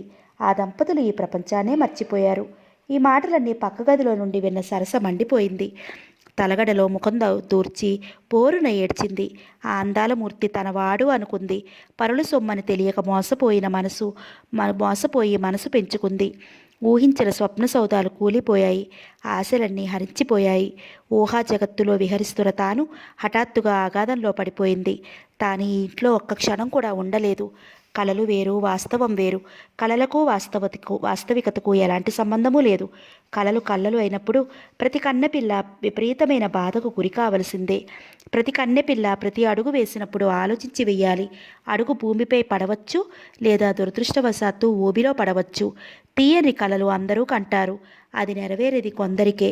అలాగే అందమైన వస్తువు కానీ, అందమైన స్త్రీ కానీ, అందమైన పురుషుడు కానీ అందరికీ స్వంతం కారు, ఒక్కరికే స్వంతం. అమ్మాయిలు ముగ్గురు నిజ నిజాలు తెలుసుకోకుండా తొందరపడినందుకు తమలో తామే పశ్చాత్తాపపడ్డారు. తొందరపాటుకి ఓ అమ్మాయి అయినా, ఏ అమ్మాయి అయినా శిక్ష అనుభవించవలసిందే. అంతే మరి, ప్రేమ కదా అనుకుంటే. జరిగింది గుర్తు చేసుకుని భార్యాభర్తలు ఇద్దరూ నవ్వుకున్నారు. అనులతకి అతను ఒక్కసారి చెప్పాడు. అయినా ఆమె అతన్ని ఏదో ఒకరోజు ఏడిపించాలని చూస్తుంది. అతను ఉడుక్కుంటే ఆమెకు ఎంతో ఇష్టం. నాకేమనిపిస్తుందో చెప్పనా అడిగాడు. చెప్పండి అన్నట్టు చూసింది. నాకు ఒక చక్కని కూతురు కావాలని. ఆ మాటలు వినగానే ఆమె చెంపలు ఎర్రబడ్డాయి. ఆ తర్వాత అంటూ కొంటెగా చూస్తూ, ఆ తర్వాత ఒక అబ్బాయి, ఆ తర్వాత మళ్ళీ అమ్మాయి, ఆ తర్వాత మళ్ళీ అబ్బాయి, ఆ తరు అంటూ మాట పూర్తి చేయలేదు. చెయ్యి చాపి అతని నోరు మూసింది. చాలు ఆపండి. పిల్లలు కావాలనుకున్నప్పుడు ముందు ఆస్తి సంపాదించుకుని పెట్టుకోవాలంది నవ్వుతూనే.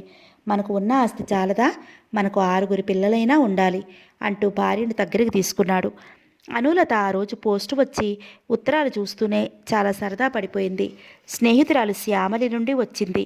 ఉత్తరం చదివి ఈరోజు డేట్ ఎంత అనుకుంటూ చేతి వాచి వైపు చూసుకుంది. వాచీలో 4వ అంకె కనిపించడంతో, అరే ఈరోజే వస్తుంది, నాకు ఉత్తరం లేటుగా అందిందనుకుంటూ భర్త రాక కోసం ఎదురు చూడసాగింది. అనంత్ మధ్యాహ్నం భోజనానికి వస్తాడు. సాయంత్రం త్వరగా వచ్చేయమంటే ఇద్దరం స్టేషన్కి వెళ్ళవచ్చు. శ్యామలి వస్తే ఎంత సందడిగా సరదాగా ఉంటుంది, హాయిగా షికార్లు కొట్టొచ్చు అని మనసులో నవ్వుకుంటూ ఒకవైపు భర్త రాక కోసం ఎదురు చూస్తోంది. స్కూటర్ హారన్ దూరంగా వింటూనే గ్రహించేసింది అతను వచ్చేస్తున్నట్లుగా. గేటు వద్దకు పరిగెత్తికెళ్ళి గేటు తీసి పట్టుకు నిలబడింది. భార్య గేటు దగ్గర నిలబట్టం చూసి అతని కళ్ళల్లో కాంతి తలుక్కుమంది. ఈరోజు భలే హుషారుగా ఉన్నావు, ఏమిటి కథ? ఆ కళ్ళల్లో కాంతికి కారణాలు ఏమిటో అన్నట్లుగా చూశాడు ఆమె వైపు. అతని కళ్ళల్లో కొంటితనం చిందులు వేసింది. స్కూటర్ లోపలికి తీసుకురాగానే గేటు దగ్గరగా వేసి చిన్నపిల్లల భర్త దగ్గరికి ఎత్తుకు వచ్చినట్లుగా వచ్చింది. ఏమిటి హుషారుగా ఉన్నావు? నవ్వుతూ అడిగాడు. చెప్తారండి అంటూ చేయి పట్టి లోపలికి లాక్కెళ్ళింది. ఓహోహో, ఏమిటి విశేషం? ఏమిటి ఈ వింత? నీలో ఇంత హుషారు ఎప్పుడు చూడలేదే అన్నాడు ఆశ్చర్యపోతూ. లోపలికి వెళ్ళి తలుపులు మూసి మెల్లగా అంది. ఏమండి అన్నాడు. ఆమె వైపు రెప్ప వాల్చకుండా కుతూహలంగా చూశాడు. ఆమె చెప్పబోయే విషయం చాలా ఆనందమైనదే అయి ఉంటుందని ఊహించటానికి ప్రయత్నించసాగాడు. తన తండ్రి కాబోతున్నాడని చెప్తుందా? అతని మనసు ఒక్కసారి ఆనందంతో గంతులు వేసింది. చెప్పు త్వరగా అన్నాడు. మా శ్యామలి ఉత్తరం రాసిందండి, ఈరోజు వస్తుందంట అంది ఉత్సాహంగా. ఆ మాట వినగానే అతనిలో ఉత్సాహం చప్పును చల్లారిపోయింది. కళ్ళల్లో కాంతి మాయమైంది. కనుబొమ్మలు ముడుచుకున్నాయి ప్రశ్నార్థకంగా. ఏమిటి, శ్యామలి వస్తుందా అడిగాడు. అవునండి, మనకు ఉత్తరం ఆలస్యంగా అందింది, ఈరోజే వస్తుంది. మనమిద్దరం స్టేషన్కి వెళ్దామండి అడిగింది అతని షర్టుగుండి సరిచేస్తూ. ఏ, మన స్టేషన్కి వెళ్ళకపోతే ఆవిడికి తెలీదా? ఇంటికి రాలేదా అంటూ భార్యను దూరంగా గెంటి అతను బట్టలు మార్చుకోవడానికి బెడ్రూమ్లోకి వెళ్ళాడు. భర్త కూడా ఎంతో సరదా పడతాడనుకుంది. ఈ మాట వినగానే ఏమాత్రం ఉత్సాహం చూపించకుండా అలా వెళ్ళిపోవటంతో అనులతో చిన్నపుచ్చుకున్నట్టయింది. నిజానికి అనంతికి శ్యామలి అంటే కోపమేమీ లేదు. ఆమె ఇంటికి వస్తుంటే కూడా అతనికి ఏం అభ్యంతరం లేదు. అనులత అంత ఊరిస్తూ చెప్తుంటే మరేదో తియ్యటి కబురని ఆశపడ్డాడు. శ్యామల గురించి చెప్పగానే ఆ సమయంలో ఒళ్ళు మండిపోయింది. అనంత్ బట్టలు మార్చుకుని ముఖం కడుక్కుని వచ్చాడు. అనులత మౌనంగా అతనికి భోజనం వడ్డించసాగింది. అతను భోజనం చేస్తుంటే మళ్ళీ అదే విషయం మెల్లగా ఎత్తింది. ఏమండి, మా శ్యామలి వస్తోందండి, ఏం చేయమంటావు కాస్త కోపంగానే అడిగాడు. అనులతకి ఉక్రోషం వచ్చేసింది. తన పెళ్ళై ఇన్ని రోజులుకి తన ప్రాణ స్నేహితురాలు వస్తుంటే ఈయన చిర్రుబుర్రుమంటారు అనుకుంది. మన ఇంటికి ఇప్పుడు ఇదే రావటం ఎన్నిసార్లు వచ్చిందని అడిగింది కోపంగా. అదే నేను చెప్తున్నాను, మన పెళ్ళై సంవత్సరం కాలేదు, పానకంలో పుడకలాగా ఈవిడగారు ఇక్కడికి రావాలా? ఇప్పుడు మన ఇంట్లో పెళ్ళా పేరంటమా? బాగుంది, పెళ్ళి పేరంటం ఉంటేనే వస్తారా? నిష్ఠూరంగా అంది. ఏమైనా సరే శ్యామలి ఇప్పుడు రావడం నాకు ఇష్టం లేదు ఖచ్చితంగా చెప్పేశాడు. అయితే ఏంటంటారండి, అది ట్రైన్ ఎక్కేసి ఉంటుంది, ట్రైన్లో నుండి దూకమను కోపంగా అన్నాడు. ఎందుకంట అంత కోపం మీకు? ఎందుకంట అంత కష్టం? అతను మాట్లాడలేదు. మా శ్యామలి వచ్చి మిమ్మల్ని చూసి, మీ అందం చూసి మిమ్మల్ని ప్రేమించాను, మిమ్మల్ని పెళ్ళాడతాను అని అనదులేండి. దానికి సంబంధం నిశ్చయం అయిపోయింది. మన ఇంట్లో 2 రోజులు ఉండి వెళ్ళిపోతుంది. రమ్మని ఒకసారి నేనే రాశాను. చాలా రోజులైంది కలుసుకుని అని అంది కోపంగానే. ఆ మాట వినగానే అతని కళ్ళల్లో కొంటెతనం చిందులు వేసింది. ఏమో ఎవరు చెప్పగలం? మీ శ్యామలు నన్ను ప్రేమిస్తే? అనులత ముఖం తిప్పుకుంది. 2 భార్యలు ఉంటే చట్టం ఒప్పదే ఎలా? భర్త వైపు కోపంగా చూసింది. శ్యామలి వచ్చి నన్ను ప్రేమిస్తే మరి నువ్వేమవుతావు? నేను ఏం జవాబు చెప్పాలి? నవ్వుతూ అడిగాడు. నేనేం కాను, హాయిగా వెళ్ళిపోతాను. మీరు శ్యామలిని పెళ్లి చేసుకుని హాయిగా ఉండండి అంది కోపం ఆపుకుంటూ. అతడు గట్టిగా నవ్వేశాడు. ఆమె ఉడికిపోతుందని అతనికి తెలుసు. పాపం ఆ శ్యామలి వచ్చి మిమ్మల్ని ప్రేమించేస్తుంది అని, మీరు లేకపోతే ఆమె బ్రతకలేనంటుందని మీరు రంగుల కలలు కనకండి. అందరూ ఆడపిల్లలు మీ వెంట పడతారని అనుకోకండి. ఆ పిచ్చి అమ్మాయిలు ఎవరో అలా పడ్డారు అంది. ఆ మాట వినగానే అనంతకు కోపం వచ్చింది. ఇప్పుడు వాళ్ళ సంగతి ఎందుకు? అతను మాట్లాడలేదు. మౌనంగా భోజనం చేసి సింక్ దగ్గర చేయి కడుక్కుని గదిలోకి వెళ్ళి క్షణంసేపు మంచం మీద పడుకున్నాడు. అనులత భోజనం చేసి వచ్చింది. ఆమెకు భోజనం చెయ్యాలనిపించలేదు. స్నేహితురాలు వస్తుంది అన్న ఆనందం ఒకవైపు, భర్త ఏం మాట్లాడలేదని కోపం ఒకవైపు. అనంత్ 2 గంటలు అవడంతో లేచి బట్టలు మార్చుకుని ఆఫీస్ టైం అవడంతో బయలుదేరాడు. ఏమండి, సాయంత్రం త్వరగా ఇంటికి వచ్చేస్తారా? రాత్రి 10 గంటల వరకు రావటం కుదరదంటూ చెప్పాడు. అనులత మాట్లాడలేదు. అతను వెళ్ళిపోయాడు. భర్త వెళ్ళిన వైపు అలాగే చూసింది. ఎప్పుడు లేదు ఈయన ఈరోజు ఇలా ఉన్నారేమిటి? అసలు ఏం జరిగింది? ఆయన మనసులో ఏమనుకుంటున్నారు? ఆయన త్వరగా రానంత మాత్రాన తనొక్కటే స్టేషన్కి వెళ్ళి శ్యామని తీసుకురాలేదా అనుకుంటున్నారా? ఈయనకు రోజు ఏదో ఒక అలక ఉండాలి. అలకలేని రోజు లేదు. నాకే ఇల్లు తాళం వేసుకుని వెళ్ళిపోతే తను వచ్చిన దాకా రోడ్డు మీద జపం చేస్తారు. ఎంత టైంకి వస్తారో రాని అనుకుంది. మనసులో ఒక నిశ్చయానికి రాగానే తేలిగ్గా ఊపిరి పీల్చుకుంది. హుషారుగా ఇల్లంతా సర్దింది. తమ పక్క గదిలో ఆమె కోసం మంచం వేసి పక్క వేసింది. ఆ గదిలో శ్యామలి ఉంటుంది అని. 2 రోజులు ఉండి వెళ్తుంది. ట్యాక్సీ ఏదైనా మాట్లాడి ఊరంతా చూపించాలి అనుకోసాగింది. అలా టైం అవటంతో లేచి తయారైంది. స్టేషన్కి ఆటో చేయించుకుని బయలుదేరింది. తాళాలు పక్కింట్లో కూడా ఇవ్వలేదు భర్త మీద కోపంతో. అనులత శ్యామలితో ఇంటికి వచ్చేసరికి భర్త ఇంట్లో ఉంటాడనే అనుకుంది. గేటు వద్ద స్కూటర్ కనిపించలేదు. అతను కనిపించలేదు. మీ వారింకా ఇంటికి రాలేదా అని ప్రశ్నించింది శ్యామలి. ఇంకా రాలేదు కాబోలంటూ ఆటో దిగి గేటు తాళం తీసింది. తలుపులు తీసుకుని లోపలికి వెళ్ళి లైట్ వేసింది. ఇల్లు చాలా బాగుందండి శ్యామలి చుట్టూ కలయి చూస్తూ. మీ వారు చూసారా ఈ ఇల్లు అని అడిగింది. అనులత నవ్వింది. మా ఆయన చూసిన ఇల్లు ఖాళీ చేసేసాం. అనులత నవ్వి, మా ఆయన చూసిన ఇల్లు ఖాళీ చేసేసాం. ఒక పోర్షన్ చూశారు. అలాంటి పోర్షన్లో ఉండలేము. అయినా మా వారిని పెట్టుకుని అలాంటి ఇంట్లో ఉండటమే అంది. అదేమిటే ఆశ్చర్యంగా చూస్తుంది. అది అంతే. ఆ ఇంట్లో అమ్మాయిలు ఎక్కువ మంది ఉన్నారు. ఉంటే పెళ్ళి కాలేదు కాబట్టి నీకు నా బాధ అర్థం కాదు. ఆ అమ్మాయిల ముందు ఈయన గోపికల దగ్గర మురళీకృష్ణుల్లా ఉండేవారు. ఏం చేస్తాం, ఈయన అందం అటువంటిది. నీకు ఈ విషయాలన్నీ వివరంగా చెప్తాలే అంది అనులత నవ్వేస్తూ. శ్యామలికి నవ్వొచ్చింది. ఉండు, ఆయన ఇంటికి అసలు వచ్చారో లేదో పక్కింటి వాళ్ళని కనుక్కొస్తానంటూ వెళ్ళింది. వెళ్ళి 5 నిమిషాల్లో తిరిగి వచ్చింది. ఆయన అసలు ఇంటికే రాలేదని వాళ్ళు చెప్పారు. అనులత మనసులో భర్త మీద కస్సుకస్సుమంది. ఈయనగారు మరీను. అదే ఆయన ఫ్రెండ్ ఎవరైనా వస్తే ఇంకేముంది, నేల మీద నడవటం మానేసి గాల్లోనే ఎగిరి వెళ్తాను అంటారు. రాక రాక నా ప్రియమైన స్నేహితురాలు వస్తే ఇలా చేస్తారా? ఈ విషయం తెలిస్తే శ్యామలి బాధపడదు. తెలియకూడదు కాబట్టి తను నోరు మూసు కూర్చోవటం, లేదా భర్త రావటంతోనే భగవంతుడు తనకు వరంగా ఇచ్చిన పెద్ద గొంతుకచే అరిచి ఉండేది. అనులత ఎవరికట్టికైనా ఎంతో నెమ్మదిగా అనిపిస్తుంది. ఎంత నెమ్మది, అసలు మాటే పైకి రాదు అనుకుంటారు. అలాంటి అమ్మాయిలకు పెళ్ళిళ్ళు కాగానే గొంతు పైకి లేస్తుంది.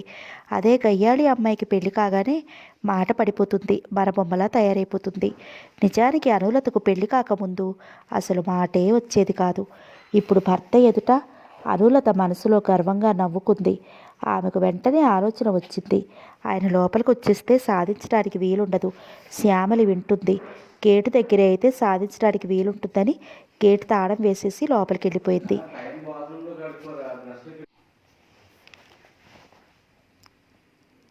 అంతలో కొంతసేపు తర్వాత గేటు దగ్గర స్కూటర్ హారన్ ఆగకుండా మోగసాగింది. అనులత తాళం పట్టుకుని వెళ్ళింది ఒక్క పరుగులో. గేటు తాళం తీస్తుంటే, ఏమిటి తాళం వేసి కూర్చున్నావు అడిగాడు నవ్వుతూ. అనులత కావాలనే మూతి ముడుచుకుంది. జవాబు ఇవ్వలేదు. ఏమోయ్ మాట్లాడవు, నీ ఫ్రెండ్ వచ్చిందా అడిగాడు. చర్రుమన్నట్టు చూసింది భర్త వైపు. మీరు మీ స్కూటరు, మీ ఆసరా లేనంత మాత్రాన నేను స్టేషన్కి వెళ్ళలేననుకున్నారా? వైజాగ్ వచ్చిన నా ఫ్రెండ్ తిరిగి వెళ్ళిపోతుంది అనుకున్నారా? బస్సులు లేవా, ఆటోలు లేవా, ట్యాక్సీలు లేవా? నాకు చదువు లేదా, నాలిక లేదనుకున్నారా? కుక్క తిప్పుకోకుండా అడిగేసింది. ఉష్ అన్నట్టు చూశాడు. ఈ గయ్యాళి భార్యతో నేను వేగలేకపోతున్నాను అన్నట్టుగా. ఏం అంతలా అయిపోయారు? నేను మిమ్మల్ని అంత విసిగించేస్తున్నానా? అడిగింది. నిన్ను మూగదానిగా పుట్టించి ఉంటే నేను ఎంతో సంతోషించి ఉండేవాణ్ణి, గుండెల మీద చెయ్యి వేసుకుంటూ అన్నాడు. ఎందుకో ఆ మాట వినటంతో అనులతకు కోపం పోయి నవ్వొచ్చింది. వస్తున్న నవ్వు పెదవులు వెనక దాచుకుంటూ, సరే రండి, రోడ్లు పొడవులు కొలిచి అలసిపోయి ఇంటికొచ్చారు అంది. అనంతకృష్ణ నవ్వుతూ స్కూటర్ లోపల పెట్టి భార్య వెంట లోపలికి వెళ్ళాడు. శ్యామలి హాలు లోపలికి రావటంతో భర్తకు పరిచయం చేసింది, తన స్నేహితురాలు అంటూ. శ్యామలి చేతులు జోడించి చిరునవ్వుతో నమస్కరించడంతో అతను ఎంతో మర్యాదగా చేతులు జోడించాడు. ప్రయాణం బాగా అయిందా, అందరూ కులాసయ్యేనా అంటూ ప్రశ్నించాడు. ఆమె చిరునవ్వుతో జవాబిచ్చింది. 5 నిమిషాలు మాట్లాడి తన గదిలోకి వెళ్ళిపోయాడు. అనులత ఆ రాత్రి శ్యామలి దగ్గరే కబుర్లు చెప్తూ పడుకుండిపోయింది. తెల్లవారి అనంతకృష్ణ ఆఫీస్కి వెళ్ళిపోయాడు. వంట త్వర త్వరగా కానిచ్చి మళ్ళీ స్నేహితురాలిద్దరూ కబుర్లో పడ్డారు. నీ పెళ్ళెప్పుడు అడిగింది స్నేహితురాల్ని. ఏమో అంటూ శ్యామలి నవ్వింది. అదేమిటి, మీ సుధాకర్ ఏం మాట్లాడటం లేదా? అతనికి ఓ చెల్లెలుంది, ఆ అమ్మాయికి పెళ్ళి కావాలి, ఆ తర్వాత మా పెళ్ళి. సంబంధాలు చూస్తున్నారా? చూస్తున్నారు, కానీ ఏదీ కుదరటం లేదు. ఏ? ఆ అమ్మాయి పెద్ద అందంగా ఉండదు, అందుకే ఏ సంబంధం కుదరటం లేదంది శ్యామలి. మీ సుధాకర్ చాలా అందంగా ఉంటాడు కదూ? శ్యామలి నవ్వుతూ, మా సుధాకర్ అందమైనవాడే కానీ మీ ఆయన అంత అందమైనవాడు కాదు. ఆ మాటలకి అనులత గట్టిగా నవ్వేసింది. మా ఆయనకు అందుకే అంత గర్వం. అందమైన అమ్మాయిల వెంట అబ్బాయిలు ఎలా పడతారో అందమైన మగవాళ్ళ వెంట అమ్మాయిలు కూడా అలాగే పడతారు. అప్పుడు చెప్పింది అనులత. శ్యామలితో ఖాళీ చేసి వచ్చిన ఇంట్లో అమ్మాయిలు ఉండటం, ఆమె తీసుకెళ్ళక ముందు వాళ్ళు ఈయనగారికి పెళ్లి కాలేదని వలలో వేసుకోవాలని చూడటం, ఆ తర్వాత తనని తీసుకెళ్లటంతో వాళ్ళ ముఖాలు మాడిపోవటం. శ్యామలి ఆ మాటలు వింటూ నవ్వలేకపోయింది. నవ్వుతుంటే కళ్ళ నీళ్లు కూడా తిరిగిపోయాయి. అందుకే నాకు భయం వేసి ఆయన్ని ఇంటికి లాక్కొచ్చాను నవ్వుతూ చెప్పింది. ఏమైనా మీ ఆయన చాలా మంచివారు. నిజమే, ఒప్పుకుంది. ఇప్పుడు సుధాకర్ నాగపూర్లోనే ఉంటున్నాడా? అవునన్నట్లుగా తల ఊపింది. సుధాకర్ని పెళ్లి చేసుకోవటం నువ్వు అదృష్టవంతురాలివి, చాలా మంచి అతను అంది. శ్యామలి నవ్వింది. నిజమే, చాలా మంచి మనిషి అంటూ ఒప్పుకుంది. శ్యాము, మనం చదువుకునే రోజుల్లో ఏమనుకునేవాళ్ళమో నవ్వుతూ అడిగింది. ఇద్దరు గుర్తు తెచ్చుకుని నవ్వుకున్నారు. ఇద్దరు ఒకతన్నే పెళ్లి చేసుకుని కలిసి స్నేహంగా ఉండాలని చేతిలో చెయ్యి వేసుకుని భగవంతుడి మీద ఒట్టేసుకున్నారు. తెలిసి తెలియని తనం భగవంతుడి మీద ఒట్టేసుకున్నామంది అనులత. ఏమిటో అప్పటి మాటలకు అర్థం లేదు. శ్యామలి అంది. ఆ మాట నిలబెట్టుకున్నట్లయితే నువ్వు నేను కలిసి ఈయన గారిని లేదా సుధాకర్ గారిని చేసుకుని ఉండేవాళ్ళం అంటూ అమాంతం గట్టిగా నవ్వేసింది. శ్యామలి నవ్వకుండా ఉండలేకపోయింది. అలా కబుర్లతో వాళ్ళకి టైమే తెలియటం లేదు. టైం అయింది. అనంతకృష్ణ మధ్యాహ్నం భోజనానికి వచ్చే టైము అది. అనులత డైనింగ్ టేబుల్ మీద అన్నీ సిద్ధం చేసి అతని రాక్ కోసం ఎదురు చూడసాగింది. అనంతకృష్ణ మధ్యాహ్నం భోజనం చేసి కాసేపు తన గదిలో పడుకున్నాడు. ఇంకా ఆఫీస్ టైం అవ్వకపోవడంతో ఏం కావాలో చూడటం కోసం అనులత భర్త గదిలోకి వెళ్ళింది. భోజనం చేశావా? చేశాను అన్నట్లుగా తల ఊపింది. మీ ఫ్రెండ్ కబుర్లు ఏమిటి? ఏమున్నాయి అంది చిన్నగా నవ్వుతూ. నా గురించి ఏమనటం లేదా? మీ గురించి అంటే? అనుమానం ఏదో తల ఎత్తుతుండగా నుదురు చిట్లించి ప్రశ్నించింది. అంటే అదే అని నవ్వేస్తూ, మా వారు చాలా అందంగా హీరోలా ఉంటారు అన్నాడు కొంటెగా నవ్వుతూ. ఆ మాటలతో రుసరుసలాడిపోయింది. నా స్నేహితురాలు అలాంటిదేమీ కాదు. అందం చూసి మైమరిచిపోయేటంత బలహీనురాలు కాదు. మీరు ఏమీ పగటి కలలు కనవద్దు. అలాంటి మాటలు అంటే నాకు ఒళ్ళు మండిపోతుంది. శ్యామల అంటే ఏమనుకుంటున్నారు అంది భర్తని సన్నగా చివాట్లు వేస్తూ. మరీ అంత కోపం తెచ్చుకోకు. నా అందం టీవీ అలాంటివి, ఏం చేస్తాను? ఏ అమ్మాయి అయినా వెంటపడక మానదు. కాదు పాపం అంది దీర్ఘం తీస్తూ. అతను నవ్వుతూ, నువ్వు ఈర్ష్యపడకు. ఎంతమంది అమ్మాయిలు నా వెంట పడినా నేను మాత్రం నీవాడినే అన్నాడు. కాకపోతే పెళ్ళయ్యాక కూడా నాటకాలు ఆడతామనుకున్నారా? నాకు ఆఫీస్కి టైం అయిందంటూ లేచాడు. భార్యతో వాదించి గెలవలేక బట్టలు మార్చుకుని బయలుదేరాడు. మీరు వెళ్ళండి, మీరు ఆఫీస్కి వెళ్తే నా ప్రాణం హాయిగా ఉంటుందంది. అలా అంటున్నా పైకి ఆమె మనసులో అనురాగం వెల్లడి అవుతూనే ఉంది. ఆమెకు భర్త అంటే పిచ్చి ప్రేమ, గుండెల్లో అనురాగం, కవ్వంలో చిలిగినట్టే అనుక్షణం అతడు వెళుతూ ఆమె దగ్గరగా అనుక్షణం అతడు వెళుతూ ఆమె దగ్గరగా వచ్చి భుజాల మీద చేతులు ఆనించి కళ్ళల్లోకి తీయగా చూస్తూ, రాత్రి నేను వచ్చేటప్పుడు జాజులు తెస్తాను, నువ్వు ముస్తాబై ఉండు రాత్రి అంతా అంటూ కొంటెగా నవ్వాడు. చిరుకోపంతో చూసింది. అదిగో నా మాటకు ఎదురు చెప్తున్నావు అన్నట్టు చూశాడు. భర్త కోపాన్ని అనులత ఎప్పుడూ పట్టించుకోదు. పగలు ఆయన కోపం తెచ్చుకున్న రాత్రి అవగానే మంచు బుక్కలా మారిపోతాడు అనుకుంది. అందుకే అంతగా పట్టించుకోదు. చూడండి, నేను చెబుతున్నాను, శ్యామని వెళ్లే వరకు మీరు ఆ మాట ఎత్తడానికి వీల్లేదు. అంతవరకునా? అతడు గుండె ఆగినట్టుగా చూశాడు. శ్యామని ఊరెళ్లే వరకు మీరు నన్ను ఇలా తాగడానికి కూడా లేదు, అంతే. బాగుంది. ఆవిడ గారు ఇక్కడ ఎన్నాళ్ళు మకాం పెడుతుందో అంతవరకు శివరాత్రేనా అడిగాడు కోపంగా చూస్తూ. ఆహా, తన మాట అంటే మాటే అన్నట్టుగా చూసింది. అను లాలనగా పిలిచాడు. మీరు ఎంత జాలిగా ఎంత ప్రేమగా పిలిచినా నా నిర్ణయం మారదు. అయినా మీకు అసలు ఆలోచన లేదేమిటి? ఏమిటి, నాకు ఆలోచన లేదా? లేకపోతే ఏమిటండి? పెళ్లి కాని పిల్ల ఇంట్లో ఉంటే దాని ఎదురుగా నుంచి మనం తలుపులు మూసి కూర్చుంటే ఏం బాగుంటుంది? ఇది మరీ బాగుంది. అందుకని నువ్వు ఈ నిర్ణయం తీసుకున్నావా? అను, ఏమైనా సరే ఈ రాత్రికి నువ్వు ఇక్కడే ఈ గదిలోనే పడుకోవాలి. మీకు అసలు బుద్ధి లేదు, సిగ్గు లేదు. మీకే కాదు, మీ మెగజాతికే సిగ్గుండదు. కొంచెమైనా అర్థం చేసుకోరు అంది భర్త మీద రుసరుసలాడుతూ. టైం అవడంతో భార్యతో వాదించడం ఇష్టం లేని వాళ్ళ వెళ్ళిపోయాడు. ఈయన మరీను రోజురోజుకి సిగ్గు లేకుండా తయారవుతున్నారు. ఒక్క క్షణం కూడా వదిలి దూరంగా ఉండనంటారు కదా. మనసులోనే మురిసిపోతూ చిరుకోపంతో విసుక్కుంది. ఆ రోజు సాయంత్రం 6 గంటలవుతుండగా అనంత్ ఇంటికి వచ్చేశాడు. వచ్చి ఎక్కడికి వెళ్ళలేదు. భార్యతో మామూలుగానే మాట్లాడాడు. మధ్యాహ్నం మాటలు మర్చిపోయి కోపం లేనట్టే ఉన్నాడు. అందరి భోజనాలు అయిపోయాయి. అనంత్ భోజనం అయ్యాక స్నేహితురాళ్ళు ఇద్దరు కూర్చుని భోజనం చేశారు.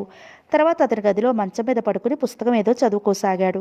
శ్యామలి, అనులత ఇద్దరు వేరే గదిలో కూర్చుని కబుర్లు చెప్పుకోసాగారు. వాళ్ళ కబుర్లు చీరల మీదకు వెళ్ళింది.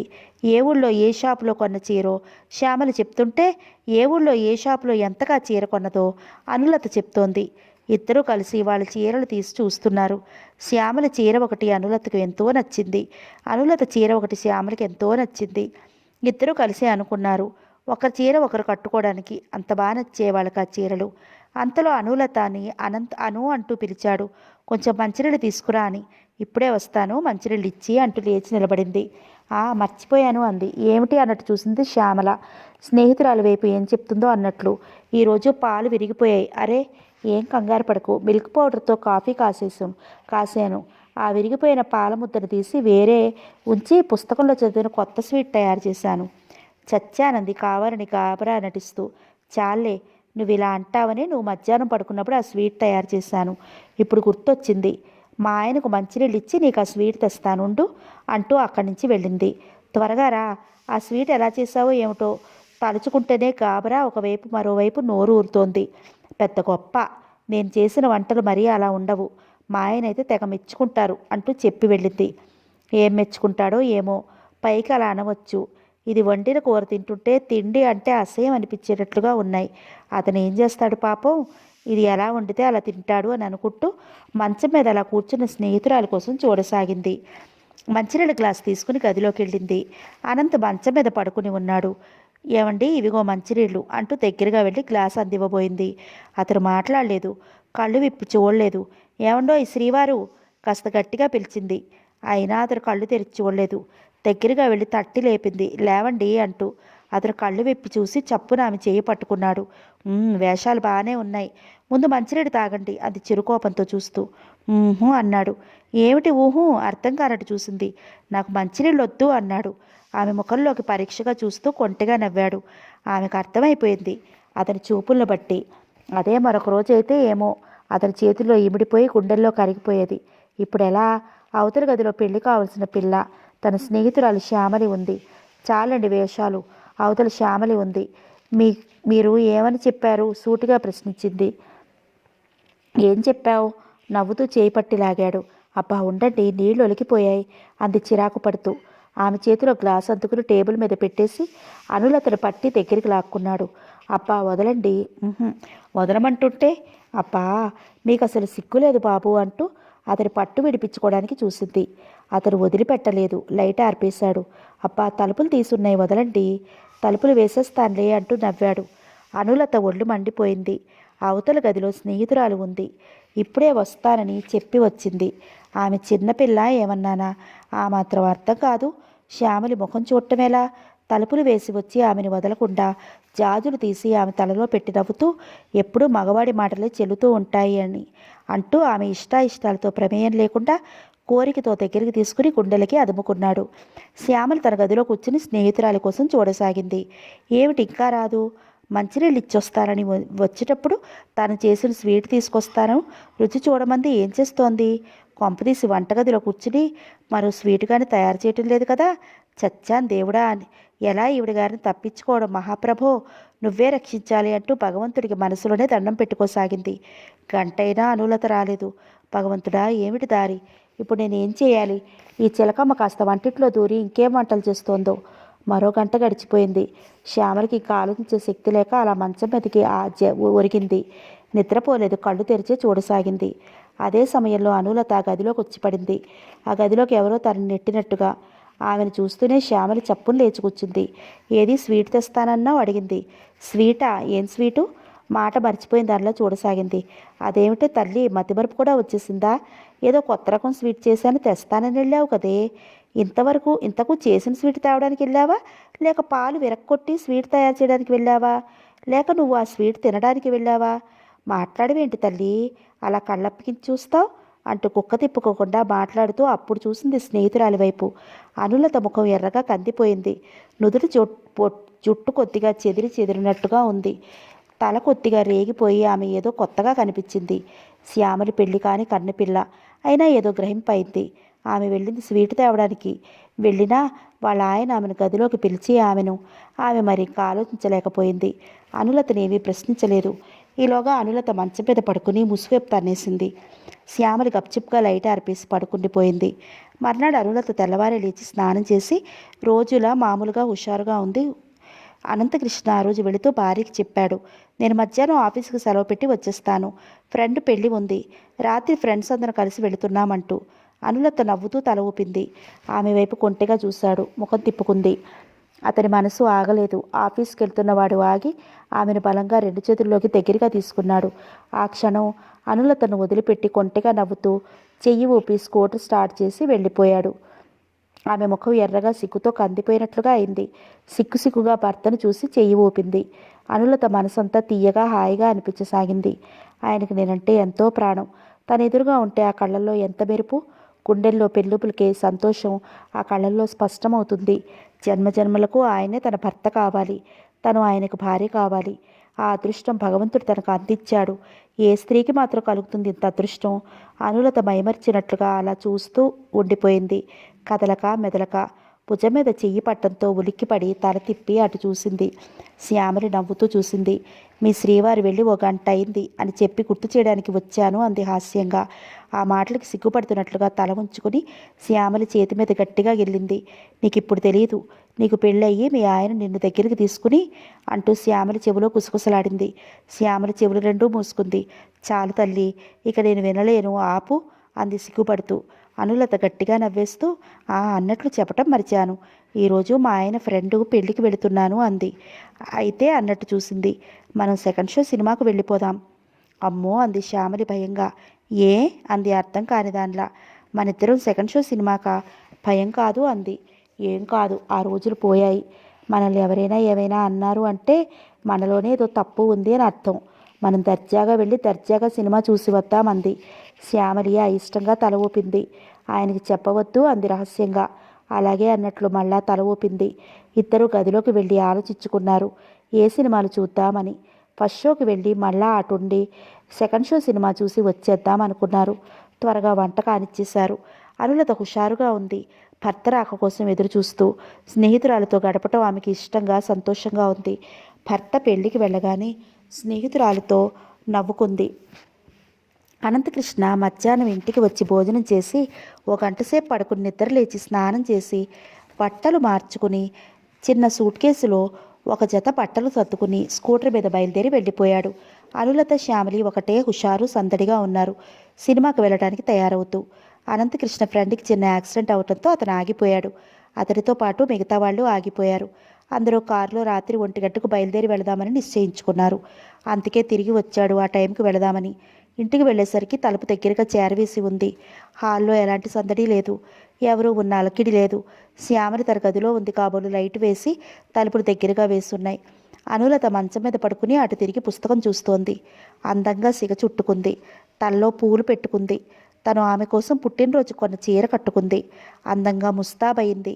సెంటు పరిమళం గుమగుమలాడుతోంది. క్షణంసేపు ముక్తుడై చూశాడు. వెంటనే అతనికి కొంటే ఆలోచన వచ్చింది. చప్పుడు చేయకుండా తలుపులు మెల్లగా దగ్గరికి చేరవేశాడు. అనులత పుస్తకం ధ్యాసలో పడిపోయి ఉంది. ఇటు తిరిగి చూడలేదు. మంచం వద్ద ఉన్న స్విచ్ ఆపేశాడు. ఒక్కసారి గది అంతా చీకటైపోయింది. కరెంటు పోయిందా అనుకుంది అనులత ఆ క్షణం. అనంతకృష్ణ ఆమెను దగ్గరికి లాక్కుని 2 చేతులతో బలంగా చుట్టేశాడు. అంటూ ఏదో చెప్పబోయింది ఆమె. అతను మాట్లాడటానికి అవకాశం ఇవ్వలేదు. ఆమెకు ఒళ్ళు మండి గింజుకోసాగింది. ఆడవాళ్ళకి అందంగా ముస్తాబైనప్పుడు భర్త దగ్గరికి వస్తే ఒక్కో టైంలో ఒళ్ళు మండిపోతుంది. అతని దూరంగా గెంటివేయిపోయింది. అనంతకృష్ణ ఆమెను వదిలిపెట్టలేదు. గుండెలు కదుముకుని ఉక్కిరిపిక్కిరి చేయసాగాడు. ఆమె ఒక్క మాట మాట్లాడలేకపోతోంది. నేను ఊరు వెళ్ళాక రాణిగారి చీర కట్టుకుని ముస్తాబవుతారా? చెప్తా అన్నాడు కొంటెగా ఆమె చెవిలో. ఆమె గుండె గుబేలమనిపోయింది. ఏం చేయలేకపోయింది. అతన్ని ఆపలేకపోతోంది. ఫలితం చీర జాకెట్టు మంచం కిందకి విసిరివేయపడ్డాయి. అనులత మొగ్గలా ముడుచుకుపోతున్న కొద్దీ అతను మరీ మొండివాడైపోయాడు. నిన్నిలా చూడాలనే నా కోరికంటూ లైట్ వేశాడు. అంతే, ఒక్కసారి షాక్ తిన్నట్టయ్యాడు. మంచం మీద కూర్చున్న అతను వెనక్కి తోసేయబడిన వాడిలా వెళ్ళి అంత దూరాన పడ్డాడు. మంచం మీద మొగ్గలా ముడుచుకుని కూర్చున్నది అనులత కాదు, శ్యామలి. బంగారు బంతిలా బాలరాతి బొమ్మలా నిగడగా మెరిసిపోతోంది. ఆమె తల వంచుకుని ముడుచుకుపోయి కూర్చుంది. అలా శ్యామలి. అతనికి నోటమాట రావటం లేదు. అస్పష్టంగా పలికాయి అతని పెదవులు. ఆమె తల ఎత్తలేకపోతోంది. ముఖం ఎర్రగా కందిపోయి ఉంది. సిగ్గుతో అవమానంతో బిగుసుకుపోతోంది. కళ్ళల్లో నీళ్లు గిర్రుడు తిరగసాగాయి. అనంతకృష్ణ గిరుక్కును వెనుతిరిగి నిలబడిపోయాడు. క్షమించాలి, మీరనుకోలేదు. నిజంగా మీరనుకోలేదు. క్షమించాలి. అతని కంఠస్వరం అదోలా పలికింది. తప్పు చేసిన భావం ఆ కంఠస్వరంలో తొంగి చూసింది. ఆమె మాట్లాడలేదు. ముందు మీరు మీ బట్టలు తీసుకోండి. అనులత ఎక్కడికి వెళ్ళిందో ఏమో, తను వచ్చేస్తుంది త్వరగా అన్నాడు కంగారుగా, గాబరాగా. చిచి, తను ఈరోజు ఏమిటి ఇలా ప్రవర్తించాడు? ఆమె ఏమనుకుంటుంది? కావాలనే అలా చేశాడని అనుకోదు. శ్యామని భయంగా అతని వైపు చూస్తూనే మంచం దిగి బట్టలు కట్టుకుంది. అతను తిరిగి చూస్తాడేమో అని భయం. అసలు మీరు ఈ గదిలో ఏదో చెప్పబోతున్నాడు. శ్యామని ఒక్కసారి కెవ్వున అరిచింది. ఏమైంది? వెంటనే తల తిప్పి చూశాడు కంగారుగా. కళ్ళు జిగేలమనిపించే అందం ఆమెది. కళ్ళు జిగేలమన్నాయి అతనికి. ఆమె మళ్ళీ గట్టిగా అరిచింది, అటు తిరగండి అంటూ. అసలు మీరు ఈ గదిలో ఎందుకున్నారు అని అడగబోతున్నాడు. వెనుతిరిగి చూడకుండానే అతడు తన వైపు తిరుగుతున్నాడనుకుంటూ కెవ్వున అరిచింది. ఆ అరుపుకు అతను నిజంగానే కంగారు పడుతూ తల తిప్పి చూశాడు. శ్యామలి సిగ్గుతో చితికిపోయింది. అతనికి ఆ క్షణం మతిపోయినట్లుగా ఉంది. కళ్ళు మిరుమిట్లు కొలిపే ఆ అందం వైపు తాను మర్చిపోయినట్టు చూశాడు. శ్యామలి తల భూమిలోకి కుంగిపోయింది. అతడు ఆ క్షణం పిచ్చివాడిలా అయ్యాడు. దగ్గరగా వెళ్ళి ఆమెను గుండెలకు హత్తుకుని కోరిక తీర్చుకోమని మనసు పోరు పెట్టసాగింది. క్షణం తటపటాయించాడు. వెళ్ళి ఆమెను తన సొంతం చేసుకోమని మనసు పోరుతుంటే అనులత వచ్చింది అంటే కొంప మునిగిపోతుంది. అయినా పరాయి స్త్రీ మీద వ్యామోహమా? వివాహితుడినై ఉండి అతడి వివేకం నచ్చ చెప్పసాగింది. ఆమెను పొందాలనుకోవటం చాలా తప్పు. బయటికి వెళ్ళిపో అంటూ హెచ్చరించినట్టయింది. కృష్ణ వెంటనే వెనుతిరిగి తలుపులు తీసుకుని బయటికి వెళ్ళిపోయాడు. శ్యామలికి అక్కడ ఉండలేకపోయింది. చీర చుట్ట పెట్టేసుకున్నట్టు కట్టుకుని తన గదివైపు పరిగెత్తి గదిలోకి దూరి తలుపులు బిగించుకుని మంచం మీద పడి పోరున ఏడ్చింది. ఈ విషయం సుధాకర్కి తెలిస్తే తనని అసహించుకోడు. చిచి, ఈరోజు ఏమిటి ఇలా అయింది? తప్పంతా తనదే. అనులత చీర కట్టుకోవలసింది కాదు. కట్టుకుని తన గదిలో చావక అనులత మంచం మీద కూర్చుంది దర్జాగా. అతడు రాడు అనుకుంది. అతడి తప్పు లేదు ఆలోచిస్తుంటే. భార్య అనుకుని అలా ప్రవర్తించలేదు. అనుకోకుండా అలా జరిగిందే తప్ప కావాలని కాదు. నిజం చెప్పాలి అంటే అతను చాలా మంచివాడు. తను వచ్చి ఇన్ని రోజులైనా అతను ఒక్కసారి కూడా తనని ప్రత్యేకంగా చూడలేదు. అందరి మగవాళ్ళలా వెకిలి వేషాలు వెయ్యలేదు. ఎప్పుడూ ఏదో పెద్ద తరహాగా మర్యాదగా ప్రవర్తించేవాడు. అటువంటిది ఈరోజు శ్యామలకి దుఃఖం ఆగలేదు. చిచి, అతనికి అనులతకి ముఖం ఎలా చూపటం? రోజులా మామూలుగా ఉండగలదా? ఈ విషయం అనులతకి తెలిస్తే ఆమెలో అనుమాన బీజం నాటుకోదా? ఆమె ఏమనుకుంటుంది?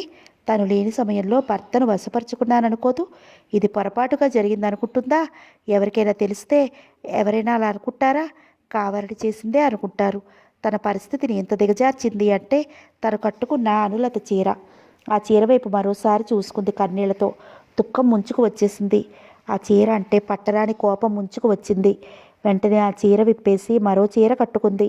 అనులత వచ్చిందంటే 1,00,000 ప్రశ్నలు వేస్తుంది. తను అద్దంలో చూసుకుంది.